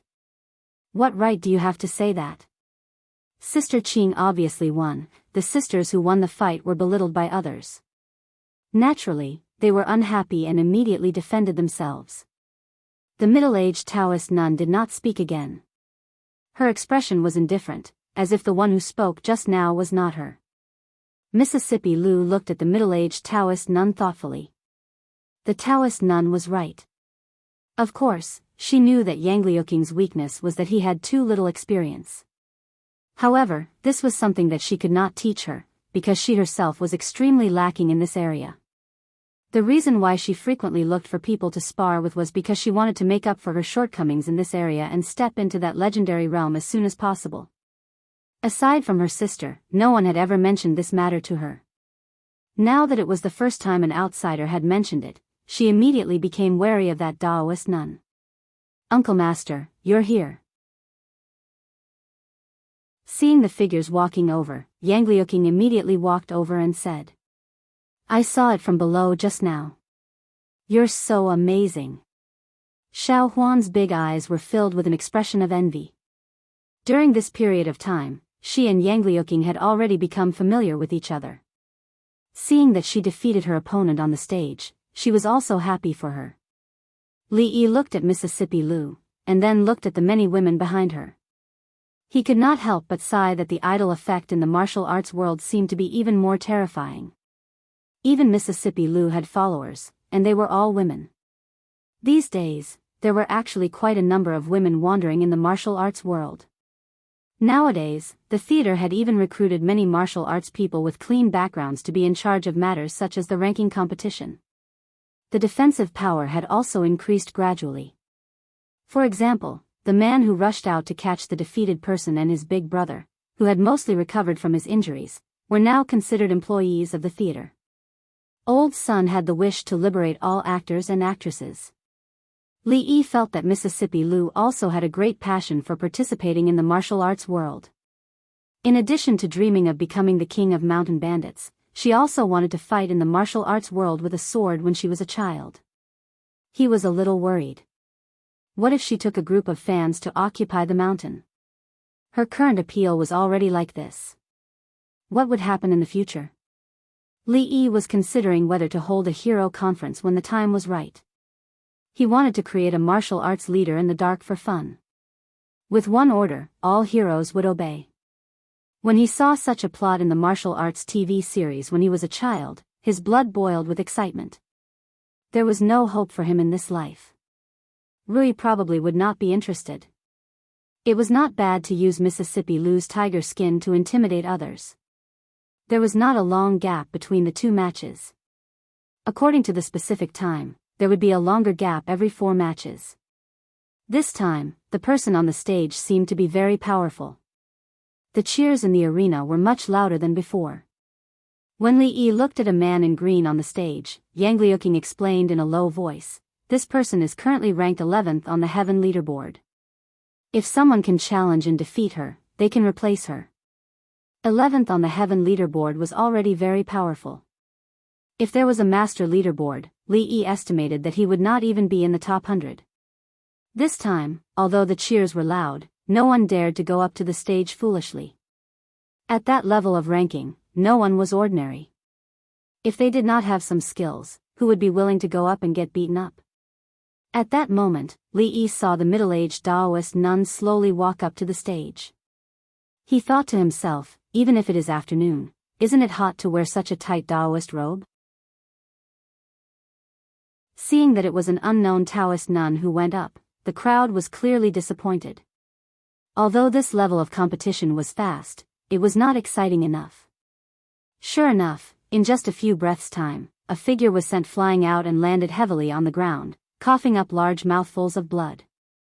The man waiting at the side of the stage was dumbfounded. Just what happened?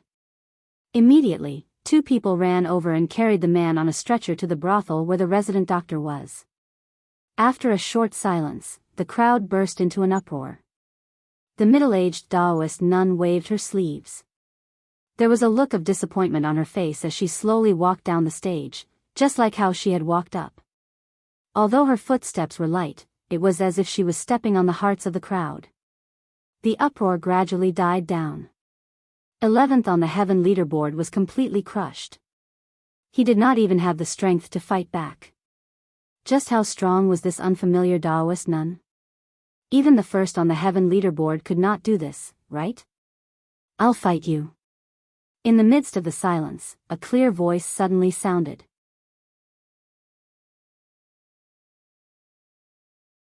Chapter 422. I'll fight with you. Taoist nun had just crushed the 11th ranked expert on the heaven leaderboard. The words, "I'll fight with you," were particularly abrupt in the silent crowd. Everyone looked in the direction of the voice with shock and confusion. Then, they immediately felt relieved. Aside from Heroine Lu, who else would have the guts to stand up at this time?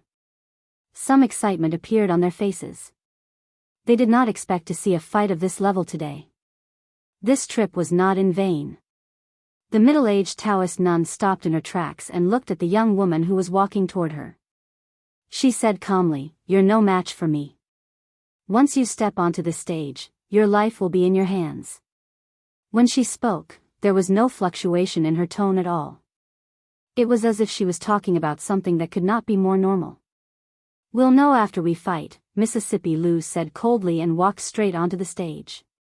"Can Rui win?" Li Yi turned around and asked Rui. He always felt that the Taoist nun's calmness was a little scary. Just now, the 11th ranked expert did not last long before he vomited blood. For the first time, he did not have enough confidence in Mississippi Lou. "No."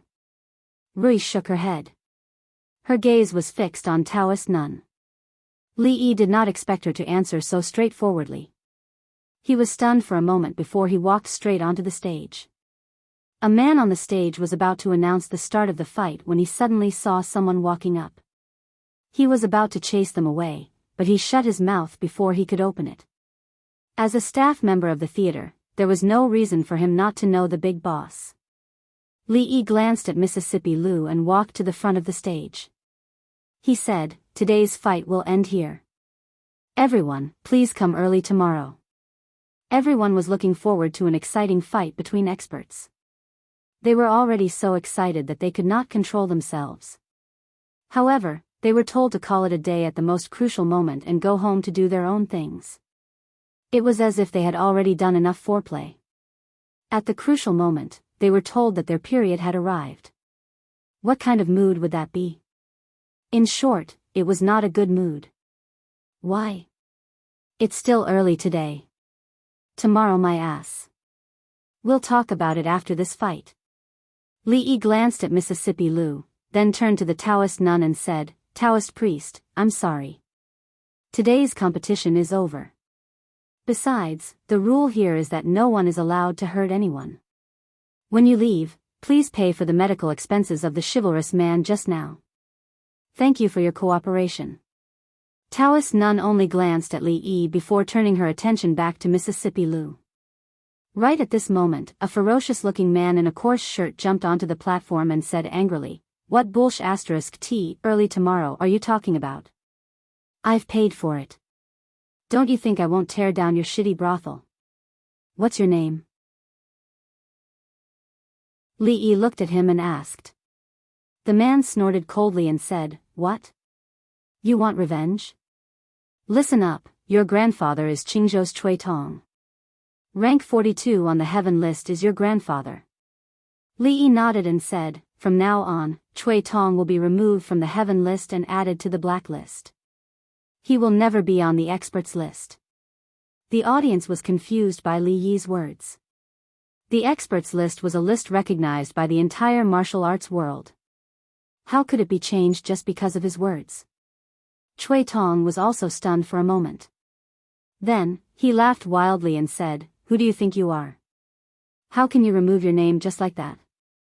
Is this brothel owned by your family?" "You're right. This brothel is indeed owned by his family." A middle-aged man walked up and said calmly, "Mr. Liu." Everyone exclaimed when they saw the middle-aged man. This Mr. Liu's real name was Lu Luo.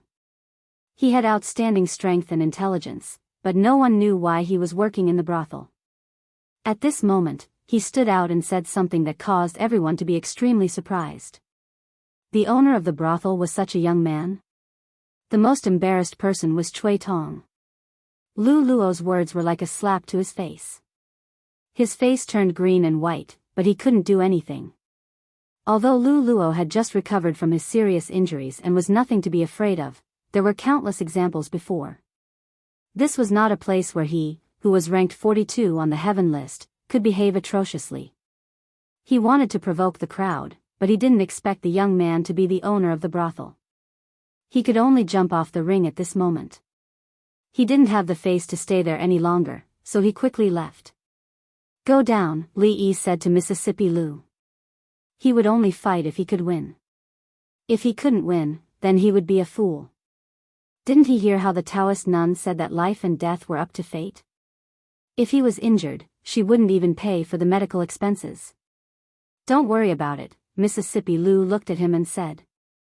I said, go down, Li Yi said again, looking at her seriously. He could usually tolerate her arrogance and mischief, but this time, it was a matter of life and death. Even Rui said that she was no match for this Taoist nun, so why did she have to go up and die? No matter how good her reasons were, this time, she couldn't. Mississippi Lu frowned. She was about to say something, but when she saw Li Yi's expression, her heart tightened for no reason, and she swallowed the words she wanted to say. She looked at the Taoist nun and felt the pressure coming from her body. Only by experiencing the feeling of life and death would she have a chance to touch the threshold. She didn't want to give up, so she grabbed Li Yi's shoulder and threw him out of the ring. She slowly pulled out her sword, pointed at the Taoist nun, and said, make your move. Mississippi Lu didn't use much strength. With Li Yi's current skills, he only took a few steps back, and he didn't look very embarrassed. However, when he looked up at the ring, his face became gloomy, which was rare. Rui walked over, held his hand, and said, don't worry, husband. I'll bring her back. The mood of the people below the ring began to stir again, and they looked up without blinking. Autumn water? When she looked at the sword in Mississippi Lu's hand seriously for the first time, the calm expression of the Taoist nun finally disappeared, and a trace of emotion appeared on her face. After thinking for a moment, she looked at Mississippi Lu and asked, who is Lu Qing to you? Hearing this name, the expression on Mississippi Lu's face froze. My father passed away a long time ago. Rui slowly walked to Mississippi Lu's side, and said, go down, you're no match for this Taoist priest, and you won't have the chance to learn anything. No wonder. The middle-aged Taoist nun looked at Rui with a strange gaze, then mumbled, turned around, and walked down the ring. When she was about to walk down the ring, she turned back to look at Mississippi Lu, and said, you're not bad. If you have the chance to break through that realm in the future, come find me again. The middle-aged Taoist nun's figure quickly disappeared in front of the crowd, leaving them looking at each other in confusion. What was autumn water? Who was Lu Qing? What did they say about the realm of chance? What were they talking about just now? Would it kill them to not speak in riddles? They didn't get to see the battle between the peerless masters that they were looking forward to, and the protagonist left after leaving a sentence. How disappointing. The person in charge of updating the list of masters was also troubled. Taoist nun was obviously a master among masters, and she probably had the strength of the top 5 or even top 3 in the heaven list, but she didn't even leave her name, so how should the list be written? Nameless Taoist nun? In The Return of the Condor Heroes, that was popular in Wulin recently, there seemed to be such a powerful character in the opening chapter. She was also a middle-aged Taoist nun, and also held a horsetail whisk in her hand. If it wasn't for the fact that her appearance was not as beautiful as Li Macho as described by the storytellers, it would be quite appropriate to give her the title of Scarlet Serpent Fairy. Let's go. Rui led Mississippi Lu down the ring, and the man immediately announced on the ring that today's competition had ended. The crowd could only sigh helplessly and leave. Where's the son-in-law? Xiao Huan suddenly looked around and cried out in surprise. He was here just now. Yang Liuqing also said doubtfully. Rui looked at Mississippi Lu and said, let's go back, maybe he went back alone. Oh. Xiao Huan responded in a low voice, thinking that the son-in-law didn't want Second Miss to compete with that powerful Taoist nun, and Second Miss didn't listen to him, so the son-in-law must be angry. Between the son-in-law and Second Miss, whose side should she stand on? However, deep in her heart, she didn't want anything to happen to Second Miss. On the way back, the 4 of them tacitly maintained their silence, but inside, their thoughts were completely different. On the way back home, the anger in Li Yi's heart had not dissipated. Even though he knew that Mississippi Lu's personality was like that, knowing that she couldn't do it, but this time was different from the past. What was more important than her life? Martial arts, or fame? These were all bullshit. In Li Yi's view, as long as she could live without illness or disaster, it was more important than anything else. Even if doing so would make her dissatisfied or even hate him, he wouldn't change his mind. As he thought about these things, he suddenly stopped in his tracks at a certain moment. He looked back and saw a figure standing there, looking at him with a sneer. "You ruined my reputation, and you want to leave just like that?" Chui Tong crossed his arms, leaned against a tree, and looked at the young man in front of him mockingly. With one sentence, he was removed from the heaven list, and even added to the hated black list in the martial arts world. He was ridiculed by all martial artists. If he didn't take revenge, the resentment in his heart would never be appeased. Originally, if the young man was with Lu Rui, he would naturally avoid the sharp edge and attack later. However, he didn't expect that the young man would swagger in front of him. Could it be that God had arranged this for him? Li Yi looked around. This was a deserted area between the prefecture city and the brothel. "What do you want?" Li Yi looked at him expressionlessly. "Don't worry, I naturally don't dare to kill you, but I'm afraid breaking your 2 arms and 1 leg won't be difficult." The smile on Chui Tong's face was very bright as he slowly walked over. He was not worried that Li Yi would run away. The two of them were so close, where could he run to? "If that's the case, then I'll break your 2 arms and 1 leg." A faint voice sounded from behind Chui Tong. He didn't even have the time to turn around and dodge. There were a few whooshing sounds in the air, and 2 bloody holes appeared on both of Chui Tong's arms. At the same time, his left leg bent, and his whole body fell to the ground. Looking at the middle-aged Taoist nun who was walking over, a terrified expression appeared on his face.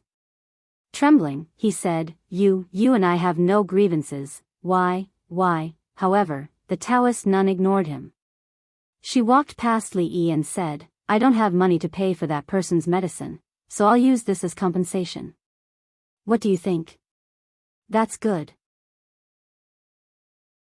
Li Yi nodded, then cupped his hands to the middle-aged Taoist nun and said, "Junior Li Yi thanks Taoist nun for saving me, and I also thank Taoist nun for showing mercy just now." The middle-aged Taoist nun knew that he was talking about not competing with the Lu girl. She looked at him and lightly asked, "Are you that girl's senior brother? Since you are from the same sect, why is your martial arts so crude?" She had just heard those people talking and knew that the Lu girl, this young man, and the other girl were from the same sect. However, it was strange that the Lu girl's martial arts had already reached a higher level. Even she couldn't see the depth of the person who appeared later, who seemed to be her sister, and the person in front of her had too little zhenqi. Li Yi was a little embarrassed. The question was too straightforward, and he couldn't answer it. Fortunately, the Taoist nun didn't continue to pursue the question. She said, "You said that your name is Li Yi, so, the Condor shooting and The Return of the Condor Heroes were both written by you?" Li Yi silently prayed for Old Master Jin's forgiveness in his heart and shamelessly nodded. However, he was surprised in his heart. Old Man's son did a good job with the advertisement of the brothel. When did even the Taoist nuns start to care about these things? Jianghu is not as naive and childish as you think. The Taoist nun lightly said and floated away. When Li Yi turned back, Chui Tong had also disappeared. "What a strange person," Li Yi muttered in a low voice. Xiao Huan, who saw him from behind, was already waving at him. The son-in-law and the second miss had officially entered a cold war. They hadn't spoken for 2 whole days. After that day, the second miss didn't go to compete with others. She also ate in her own room. Xiao Huan saw this and remembered it, but she couldn't do anything. She could only look at the son-in-law's room and the second miss's room from time to time and sigh. In 2 days, they would leave for the capital. They couldn't continue like this. The son-in-law and the second miss didn't speak. These 2 days, she even deliberately lowered her voice when she walked inside the room, looking at Li Yi who was writing something on the table. Rui also sighed softly. However, she couldn't be more familiar with their personalities. One would never admit defeat, while the other didn't care about most things, but had a bottom line that was hard to touch. Neither of them were easily submissive. Even she, who had the closest relationship with the two of them, could only watch and couldn't interfere. Nyang, this subordinate went to take a look at the brothel. "You are currently ranked 3rd on the heaven roll. Should we take action on that matter sooner?" In an ordinary inn in the prefectural city, in a guest room, a purple-clothed man half knelt in the room and spoke to a figure hidden in a loose Taoist robe. After a long silence, the middle-aged Taoist nun finally said, "I didn't think that even this kind of place would have crouching tigers and hidden dragons. This matter should wait for a few more days." The purple-clothed man nodded and said, "There seems to be some unforeseen events in the capital. Do you want this subordinate to go take a look?" After a long time, the purple-clothed man didn't hear any movement from the room. He carefully raised his head and glanced around. Only then did he discover that other than him, there was no one else in the room.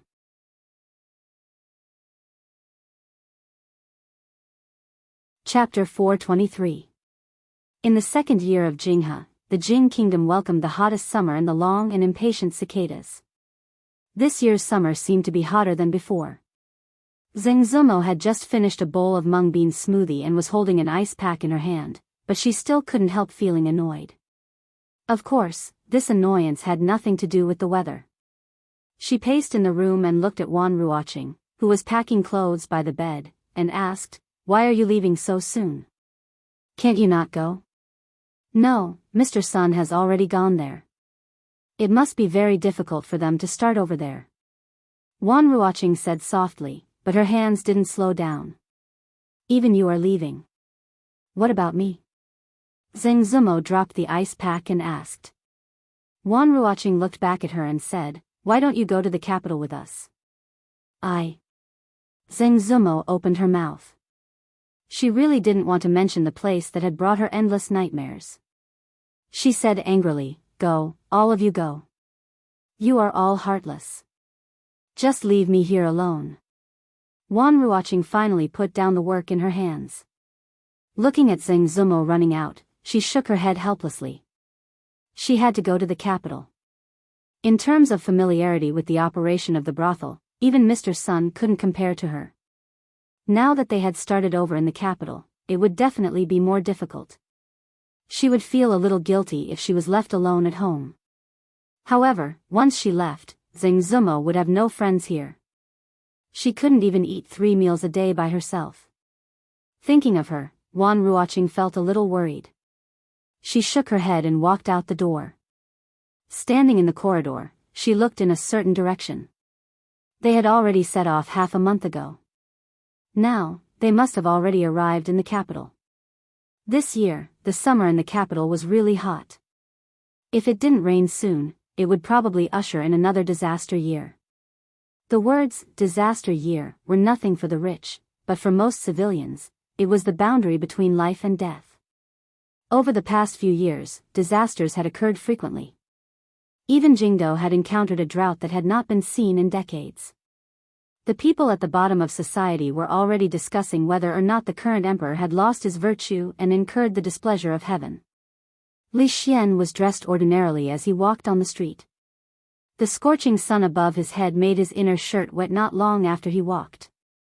He was somewhat envious of the idlers who only wore short sleeves and wandered on the street. The hidden ice that the palace had distributed had long been used up. The emperor did not go to the summer palace to avoid the heat, so the imperial concubines could only endure the heat in the imperial palace. This caused the demand for hidden ice to increase greatly. Now, even the empress could only get a small piece every day. "Young master, do you want to come in and play?" Even the voices of the girls standing at the door of the brothel were a little weak. Li Xian looked at their miserable faces that were washed with sweat. They were like monsters. He didn't even want to go in and listen to the music. "Demonis, eat my staff." A brat with bare buttocks and holding a wooden staff that was half the height of a person pointed at the girls at the door of the brothel and shouted. When the girls saw a child who was no more than 7 or 8 years old, they immediately trembled with laughter. They pointed at a small toy that was swinging in a certain part of his body and said, "Hee, little brother, your staff is still too small.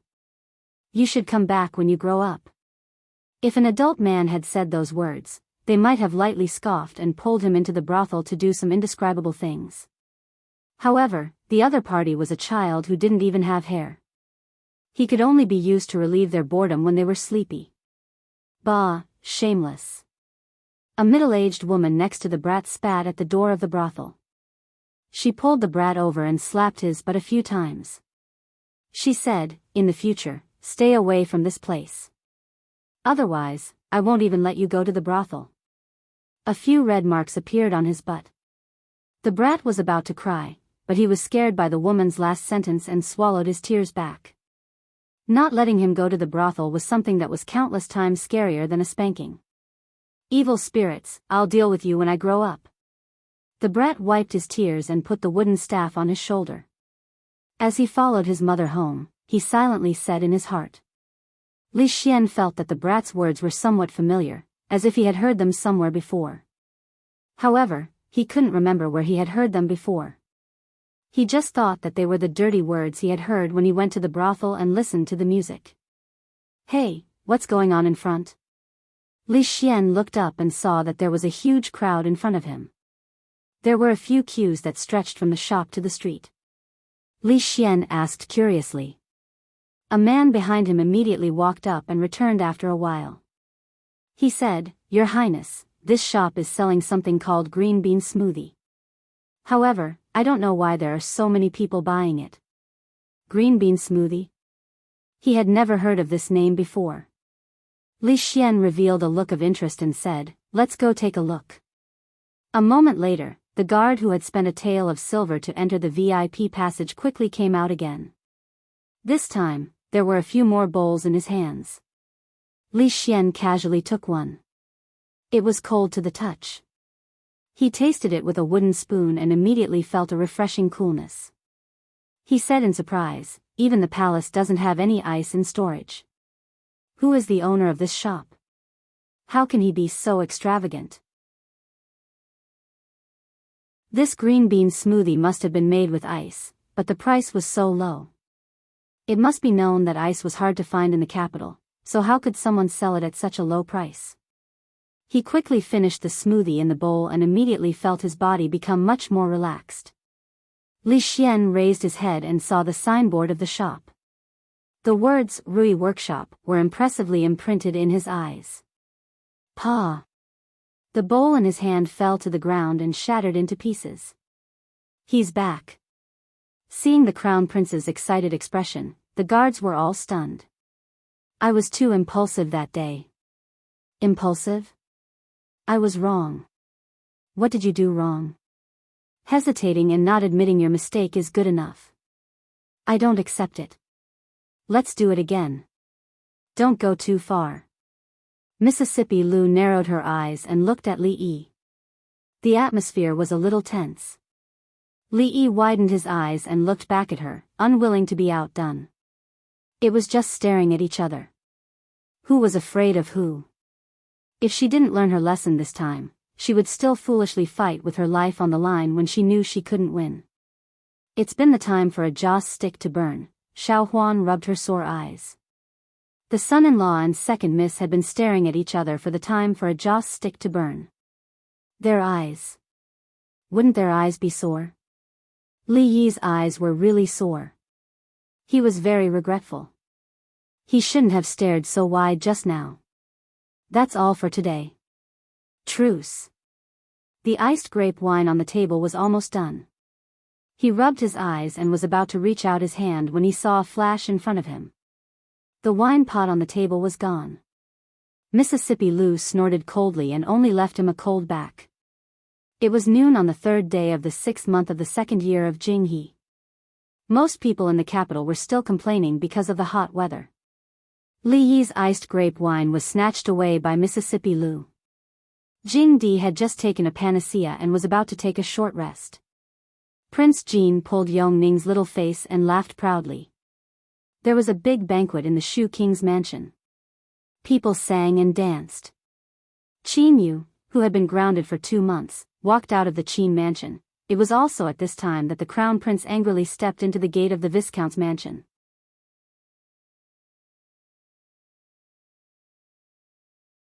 Chapter 424. Where is your Lord Zhu? Li Xian asked the maidservant who was cleaning the courtyard as soon as he entered the door.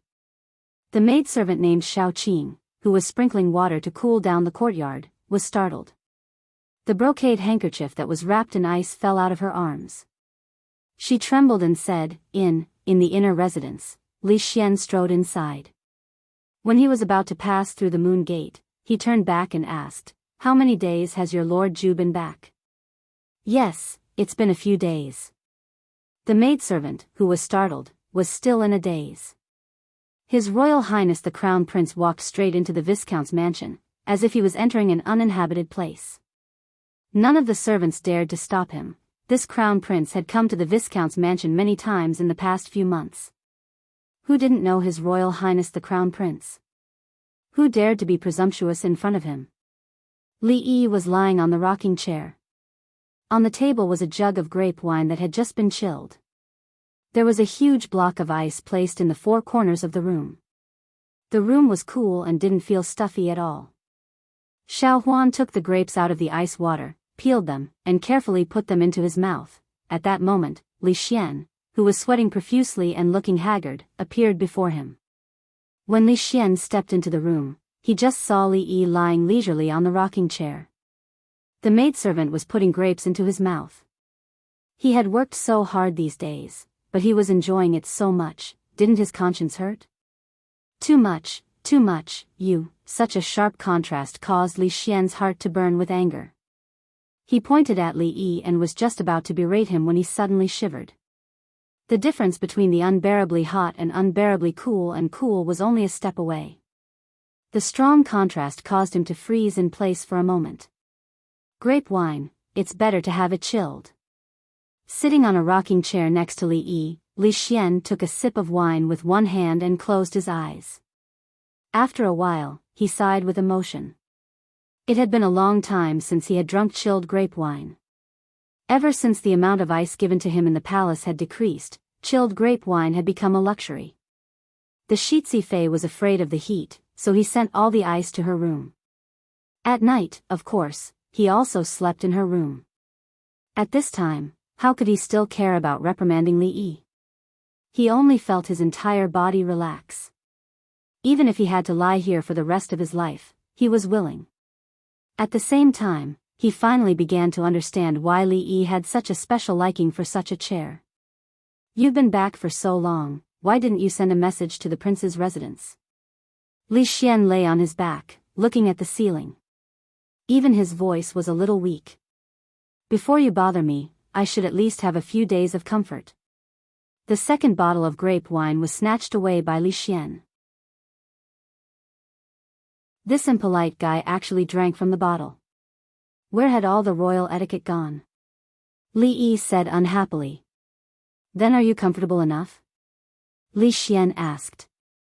Li Yi asked in reply, "Since you're here, is there any difference whether it's enough or not?" "No." Li Xian said honestly, "His Majesty is sick and hasn't gotten better for a month. You have to come with me to the palace to have a look.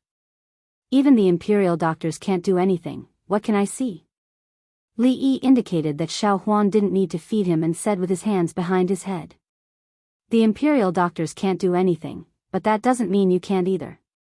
Li Xian turned to look at him and said, "Time is of the essence, we have to leave immediately." To him, Li Xian was like a jinx.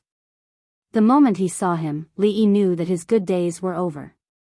There were 2 ice buckets in the spacious carriage. Li Yi pinched a piece of crushed ice and put it in his mouth to chew. He looked at Li Xian in surprise and asked, "I haven't seen you for a few months. Why is your complexion so bad? Could it be that the crown princess is really powerful?" "It's not that I want to criticize you, but young people should know how to control themselves, or else you'll regret it in the future." It was said that the more gentle a woman looked, the more passionate she was inside. Seeing Li Xian's expression, Li Yi knew that there was some truth in this saying. "Where did you get all that ice in your house?" Li Xian's mind was clearly not on that matter as he stared at the ice buckets in the carriage. "I made it myself." Li Yi leaned against the soft cushion and said lazily. "You can make ice in the middle of summer?" Li Xian asked with wide eyes. The swaying of the carriage made one dizzy. Li Yi closed his eyes and said, "You can fly into the sky, why can't I make ice in the middle of summer?" Li Xian didn't dwell on this question and said, "All right, I'll send someone to your house to get it tonight. It's best to send some to the palace as well. The ice stored in the palace has been very tight these days. What was a bad friend? It was a friend who would always disrupt one's life and always like to use one's things as a favor. Li Xian could be called a model in this regard. The weather was hot. Although the Yamen didn't have a holiday, the officials didn't have to work hard to go to court every day. The Bowen Hall was unbearably hot. According to Li Xian, 3 of the teachers who taught the princes and princesses had fainted from the heat in 2 days, so it was difficult to see other people in the palace. Li Yi and Li Xian got off the carriage in front of the palace gate and happened to see a few figures waiting at the gate. Seeing a few bald heads shining under the sun, Li Yi walked over and said with a smile, "Master Tan Yin, long time no see." "Amitba, so it's young benefactor Li Yi," the old monk Tan Yin said with a smile as he gave a Buddhist salute. "Master, are you going to enter the palace?" Li Yi asked as he looked at the monks. These monks didn't even wear a hat to cover the scorching sun. He was afraid that their heads would be offended when they returned at night. "We are waiting for His Majesty's summons," the old monk Tan Yin said with a nod. The two hadn't spoken for long when a carriage sped over from afar. A few azure-clothed Taoist priests got off the carriage and indifferently glanced at the monks. Of course, they also left Li Yi out. They only showed their tokens to the guards and swaggered into the palace gate. Li Yi thought, as expected of the orthodoxy, these Taoist priests were treated much better than the monks. At the very least, they didn't have to stand at the palace gate to bask in the sun at noon. "We still have important matters to attend to. Master, let's talk another day." Li Xian bowed to the old monk Tan Yin and walked through the palace gate with Li Yi. As they passed by the Bowen Hall, Li Yi subconsciously glanced in a certain direction. He hadn't expected to leave the capital for so long. He wondered how Yongning had been recently. This time, he wasn't disappointed. From afar, he saw a young girl dressed in palace attire sitting on the steps in the shadows. She stared blankly ahead, still maintaining that familiar posture. A smile appeared on Li Yi's face and he quickly walked over there. At this moment, a round figure suddenly appeared at the corner of the palace. Prince Jin, Li Han, quickly ran over. He pulled Yongning's little face and said loudly, "Humph, I don't know why Imperial Father always gives you so much ice. The 2 of us combined don't have as much as you. Quickly give me half of your ice, or I'll beat you up." They were all princes and princesses, so why did Yongning always get more ice than them? Yongning was a motherless child, so Prince Jin felt very unbalanced. Li Han pulled the young girl's face. It was very strange. This time, she wasn't as silly as before. Even when she was being bullied, she didn't move. Instead, she raised her head and looked behind him. "Humph, it's useless to look anywhere. In the palace, other than Imperial Father, who would?" Li Han said as he turned his head. Li Han made a strange sound in his throat. Time seemed to stop at this moment. Suddenly, Li Han's hand moved away from Yongning's face as if it was bitten by a poisonous snake. He looked at the figure in front of him and his round face turned deathly pale. In the extremely hot weather, Monarch Jin suddenly felt a little cold. In the clear sky, there seemed to be endless black clouds, rolling and rolling, pressing down on him from the front.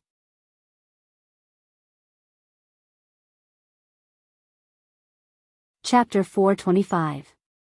Your Highness Prince Jin is so leisurely. Did you finish all the math homework? Li Yi looked at Li Han calmly and said, "That's right. For 4 months, even if your Highness only read for half an hour a day, it's more than enough. Starting tomorrow, I will make up for the homework that I owe you. Tomorrow, I will see you in the Bowen Hall. Your Highness Prince Jin, don't be late." Li Han's forehead was full of cold sweat. A few months ago, he had already torn the math textbook to pieces. What, half an hour a day? He didn't even want to waste half an hour on that boring thing. Father said that the weather is too hot. We don't need to go to the palace school these days." Li Han stuttered. It was very difficult to eliminate the fear of the first impression. Li Yi smiled and said, "It doesn't matter, it doesn't matter. When the heaven is about to give a person a great responsibility, he must first suffer his will and bones. This heat is nothing. I will report to His Majesty in a while. Your Highness Prince Jean doesn't need to worry anymore." Ignoring Prince Jean, who was stunned, Li Yi squatted down and rubbed Yongning's little face. He asked, "I'm sorry, it's been so long since I came to see you. Are you still hungry now?" The little girl shook her head and took out a bulging brocade handkerchief from her sleeve. She put it on Li Yi's palm. The handkerchief was cold and wet to the touch. Li Yi opened it to take a look and found that there was a block of ice inside. After giving the remaining ice to Li Yi, the little girl turned around and walked to the palace next to her. "It's important to see His Majesty." Li Yi watched her little figure disappear in the palace. Li Xian's voice came to his ears. "You two, come here." Li Yi waved his hand to the two eunuchs who were standing not far away. "What is Zhu Ye's order?" The two eunuchs who planned to go back with Princess Yongning immediately trotted over. Li Yi pointed in the direction of the palace gate and gave them a few instructions. He then glanced at the palace where Yongning was at before walking deeper into the palace with Li Xian. After a while, Prince Jean, Li Han, saw the two eunuchs who had just left, each carrying a huge wooden barrel coming from the palace gate. When the two of them walked past him, they brought with them a comfortable cool breeze. Li Han glanced at the wooden bucket and saw the ice cubes that almost took up the entire bucket. His eyes couldn't help but widen like saucers. These 2 buckets of ice cubes added together were equivalent to his monthly quota. At this moment, he really wanted to hug this ice cube and have a good sleep. However, when this unrealistic thought dissipated, he finally realized something even more terrifying. That devil was back. His good days were finally coming to an end. Her Majesty has just fallen asleep. Your Highness, please wait in the side hall first. When Her Majesty wakes up, this servant will go and inform Her Majesty. The eunuch at the entrance of the side hall said in a low voice. Forget it. It's even more stuffy inside the palace. Let's wait here. Li Xian stood in the shade under the porch. The breeze was blowing. It felt good.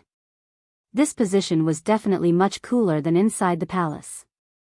One could tell just by looking at the few fellows in Daoist robes whose faces were drenched in sweat. Although it might be cool to roll up their sleeves and fan themselves like Li Yi did, the royal etiquette he had received since he was young did not allow him to do such a thing. He began to miss that bottle of iced grape wine. This is the palace. Can't you behave yourself? Li Yi was fanning with all his might when he suddenly heard a voice.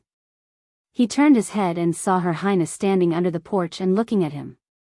With a lady present, this action was somewhat unsightly. Li Yi had no choice but to pull down his sleeves and tidy up his clothes. The palace was not as comfortable as home. If it was just him and Rui, they only needed a piece of cloth to cover their private parts. When did you return to the capital? Mingzu walked over and asked. I just came back a few days ago. Li Yi dodged the question. Mingzu wanted to ask more, but 2 guards came over with a few monks. Greetings, Your Highness. Master Sandine put his palms together and said. Master, you don't have to be so polite. Even if she was a princess, it was not appropriate to put on airs in front of a virtuous monk. Mingzu returned the greeting. Father has just fallen asleep. Master, please wait in the side hall. Li Yi was a little curious. What kind of sparks would there be when monks and Taoists were in the same room? Although they both made a living by conning people and could be considered to be in the same profession, monks and Taoists generally did not see eye to eye with each other. Buddhism and Taoism had to compete for believers and incense. Resources were limited. If one side had more, the other side would naturally have less. Over time, a feud would naturally be formed. Although Taoism was the orthodox state religion of the Jing Kingdom, its development in the Jing Kingdom was far behind that of Buddhism. They could not compete with each other for incense and believers, so naturally, they would not be nice to the monks. In the face of their unfriendly gazes, The young monks behind Master Sandine glared back. May I know why Master has entered the palace? Since he had nothing to do, Li Yi walked over and chatted with Master Sandine in a low voice. Master Sandine said, His Majesty is unwell. At the invitation of Her Majesty, I brought my disciples to recite scriptures to cure His Majesty's illness. After listening to Master Sandine's words, Li Yi somewhat understood why, although Buddhism was prosperous, Taoists were still more favored in the palace. There was no other reason. No matter what happened, monks could only recite scriptures, pray to Buddha, and perform rituals. These things could also be done by Taoists. They would put on their Taoist robes, casually recite a few words that no one could understand, dance a few times with their peachwood swords, and then recite a few lines of Tai Shang Lao Jun is as urgent as the law. They would jump back and forth a few times, looking like they were doing something. But other than these, Taoists could also refine pills. The various pills refined by Taoists were very popular in the circle of the nobility in the capital. Eating one would prolong one's life, eating two would make one immortal, and eating three would immediately cause one to ascend to the heavens and become an immortal. Although none of these had ever been realized, it could not stop these people's rock-solid dreams of longevity. However, a wise and far-sighted person like the old emperor would probably not do something that would bring about his own destruction. Since ancient times, there had not been any emperors who could prolong their life by consuming pills. There were many who had died, but it was unknown whether they had become immortals or not. Could it be that he wanted these monks and Taoists to join forces to perform a ritual? Thinking about it, it would be quite interesting. But who knew if Buddha and Taoist would fight in the sky? What are these Taoists doing? Li Yi walked over and whispered to Emingzu. These Taoists from the Imperial Astronomer are here to deliver pills to Imperial Father, Emingzu explained. Father's illness is all thanks to the pills they refined. Li Yi's expression froze. He looked at Emingzu in shock. What did you say? What's wrong? Seeing the expression on Li Yi's face, Emingzu suddenly had a bad feeling. Could it be that Your Majesty has been eating those useless pills? Li Yi raised his voice and asked again. The old emperor really dared to eat anything. Was he looking forward to his early death? Shut up. Inside the hall, an old Taoist with the demeanor of an immortal stood up and pointed at Li Yi. Who are you? How dare you speak such arrogant words and slander the sacred medicine of Taoism?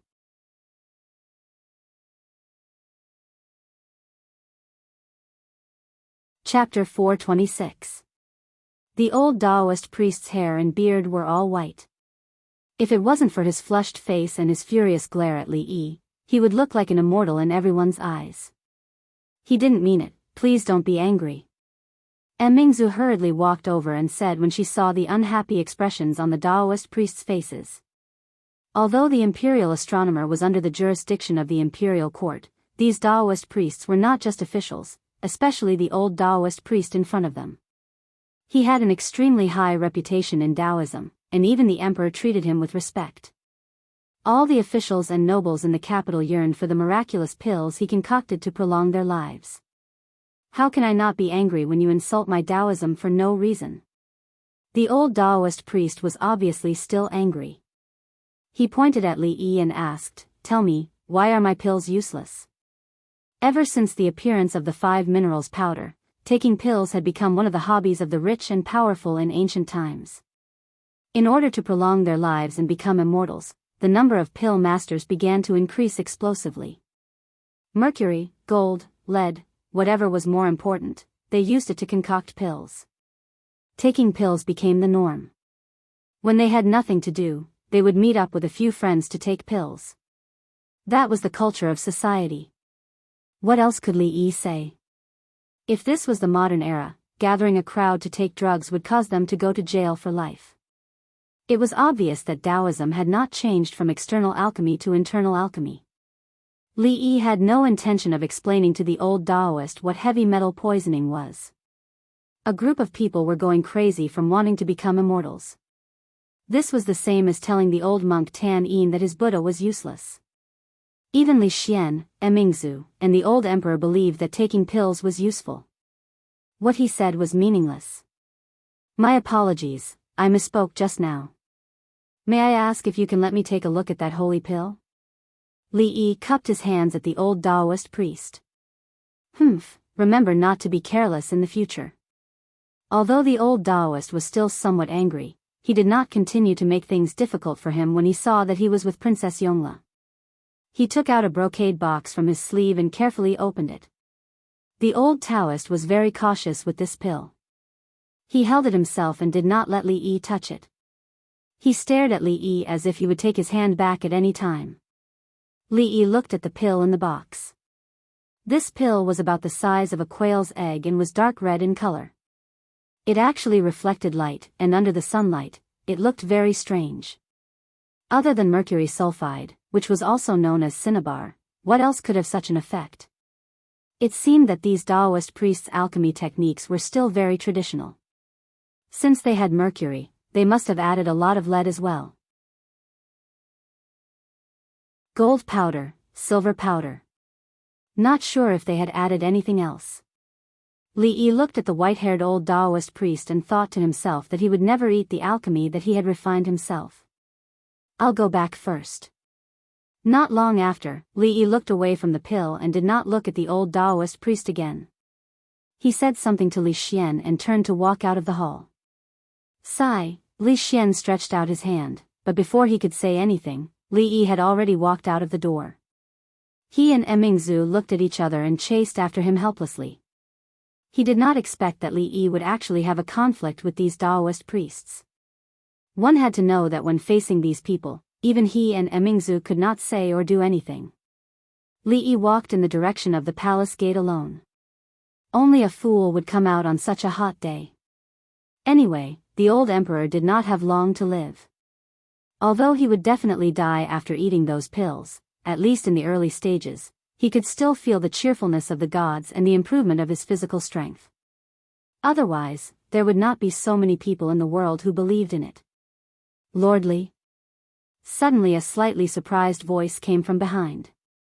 Li Yi stopped and saw a person running out from a small palace at the side. Oh, it's Imperial Physician Lu. Li Yi saluted him. The person who came was the Imperial Physician Lu Jimin, whom he met once in Qing and Prefecture. Imperial Physician Lu said with a smile, "It's really lordly. We haven't seen each other for more than half a year since we parted at Qing and Prefecture. I didn't expect to meet you in the palace today. In front of us is the Imperial Physician's Bureau. Would lordly like to go in and have a cup of tea? It just so happened that it was a little hot on the way here." Li Yi thought for a moment and then nodded and said, "Thank you, Imperial Physician Lu. Lordly is too polite. Please." Imperial Physician Lu smiled and reached out his hand. This Imperial Physician's Bureau is quite cool. Li Yi sat on the chair, took a sip of tea and said, "Speaking of which, I haven't thanked Lordly in person for offering the wound suturing technique.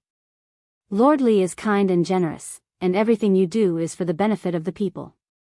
On behalf of the people in the world, I thank Lordly." Imperial Physician Lu sat opposite him, cupped his fists and said. He had heard this sentence from Imperial Physician Lu last time. Li Yi waved his hand and seemed to think of something. He suddenly asked, "Lord Lu has always been responsible for His Majesty's illness, right?" Imperial Physician Lu was stunned for a moment. Then he nodded and said, "My colleagues and I have been trying to find a way to cure His Majesty's illness, but there has been no progress. I don't know why His Majesty's illness suddenly worsened a month ago. Even I can't do anything." Fortunately, the imperial astronomer and a few Taoist priests offered sacred medicine so that His Majesty's illness did not worsen further. Li Yi sighed. Even the current imperial physician said so. It could be seen that this kind of thinking was deeply rooted in everyone's mind. Even if countless people had died because of this thing, in order to strengthen that illusory belief, they could always find suitable reasons. For example, the raw materials for refining the elixir were not chosen properly, the temperature of refining the elixir was not controlled well, and even the death of the emperor could be said to have become an immortal. If the old emperor really became an immortal, it was unknown whether the heads of these imperial physicians and Taoist priests could be kept. Imperial Physician Lu, do you really think that the elixir worked? Li Yi took another sip of tea and said lightly. Imperial Physician Lu glanced at him and his expression gradually froze. He stood up from his seat, looked at Li Yi and said carefully, Lord Li, please explain clearly. Li Yi looked at him and asked, Lord Lu, do you know what was used to refine the elixir? Imperial Physician Lu shook his head. What he learned was medical skills, not alchemy. His specialty was not the same. How would he know what was used to refine those pills? What's more, which one of those alchemists didn't value their own pill formula more than their own life? How would other people know? Cinnabar, lead powder, and maybe gold and silver powder. Li Yi stood up, patted Imperial Physician Lu's shoulder and said, Lord Lu, take care. Every time Li Yi said a word, Imperial Physician Lu's face became a bit paler. When he finished his sentence, the Imperial Physician's face had already lost all color. Plop. After Li Yi's figure disappeared from the Imperial Physician's office, Imperial Physician Lu finally couldn't help but collapse to the ground. Lord Lu, what's wrong with you? The officials of the Imperial Physician's office immediately rushed up. After an unknown amount of time, Imperial Physician Lu finally came back to his senses and said anxiously, Quickly go and invite Lord Li back. When the people of the Imperial Physician's office were going crazy under the scorching sun, Li Yi was leisurely lying on the rocking chair, tasting the iced grape wine and eating the fruit salad that the little maid had personally fed him. He only felt that every pore on his body was about to open up. This was life. It was thousands of times better than going to the Imperial Palace to suffer in such a hot day. Li Xian came in from the outside, sweating profusely. After hugging a piece of ice from the corner of the room, he didn't let it go. He sat opposite of Li Yi and asked while gasping for breath, What happened to you just now? Is there a problem with the elixir? Li Xian didn't understand why Li Yi's attitude changed so much when he heard about the elixir. He was puzzled in his heart, so he specially came back to ask. There's no big problem. Li Yi shook his head and said, If His Majesty doesn't take those elixirs, at most a few years, at least, only 1 or 2 years of lifespan. Hearing this, Li Xian's expression darkened. Then he thought that if the elixir could extend his lifespan by a few years, it could be considered a very good ending. He asked, What if he takes the elixir? Although heavy metal poisoning needed time to slowly accumulate, since those Taoist priests dared to take it out to the emperor, they must have already experimented with it. That kind of dosage should not have any problems in a short period of time. However, the old emperor's body was already very bad. After thinking for a while, Li Yi gave Li Xian a conservative number. 2 months. What? 2 months. Li Xian suddenly jumped up from the chair. The ice in his arms fell to the ground and shattered. You're tuning into the Journey of the Soul YouTube channel. Don't forget to subscribe and join us on this journey to catch the most captivating stories.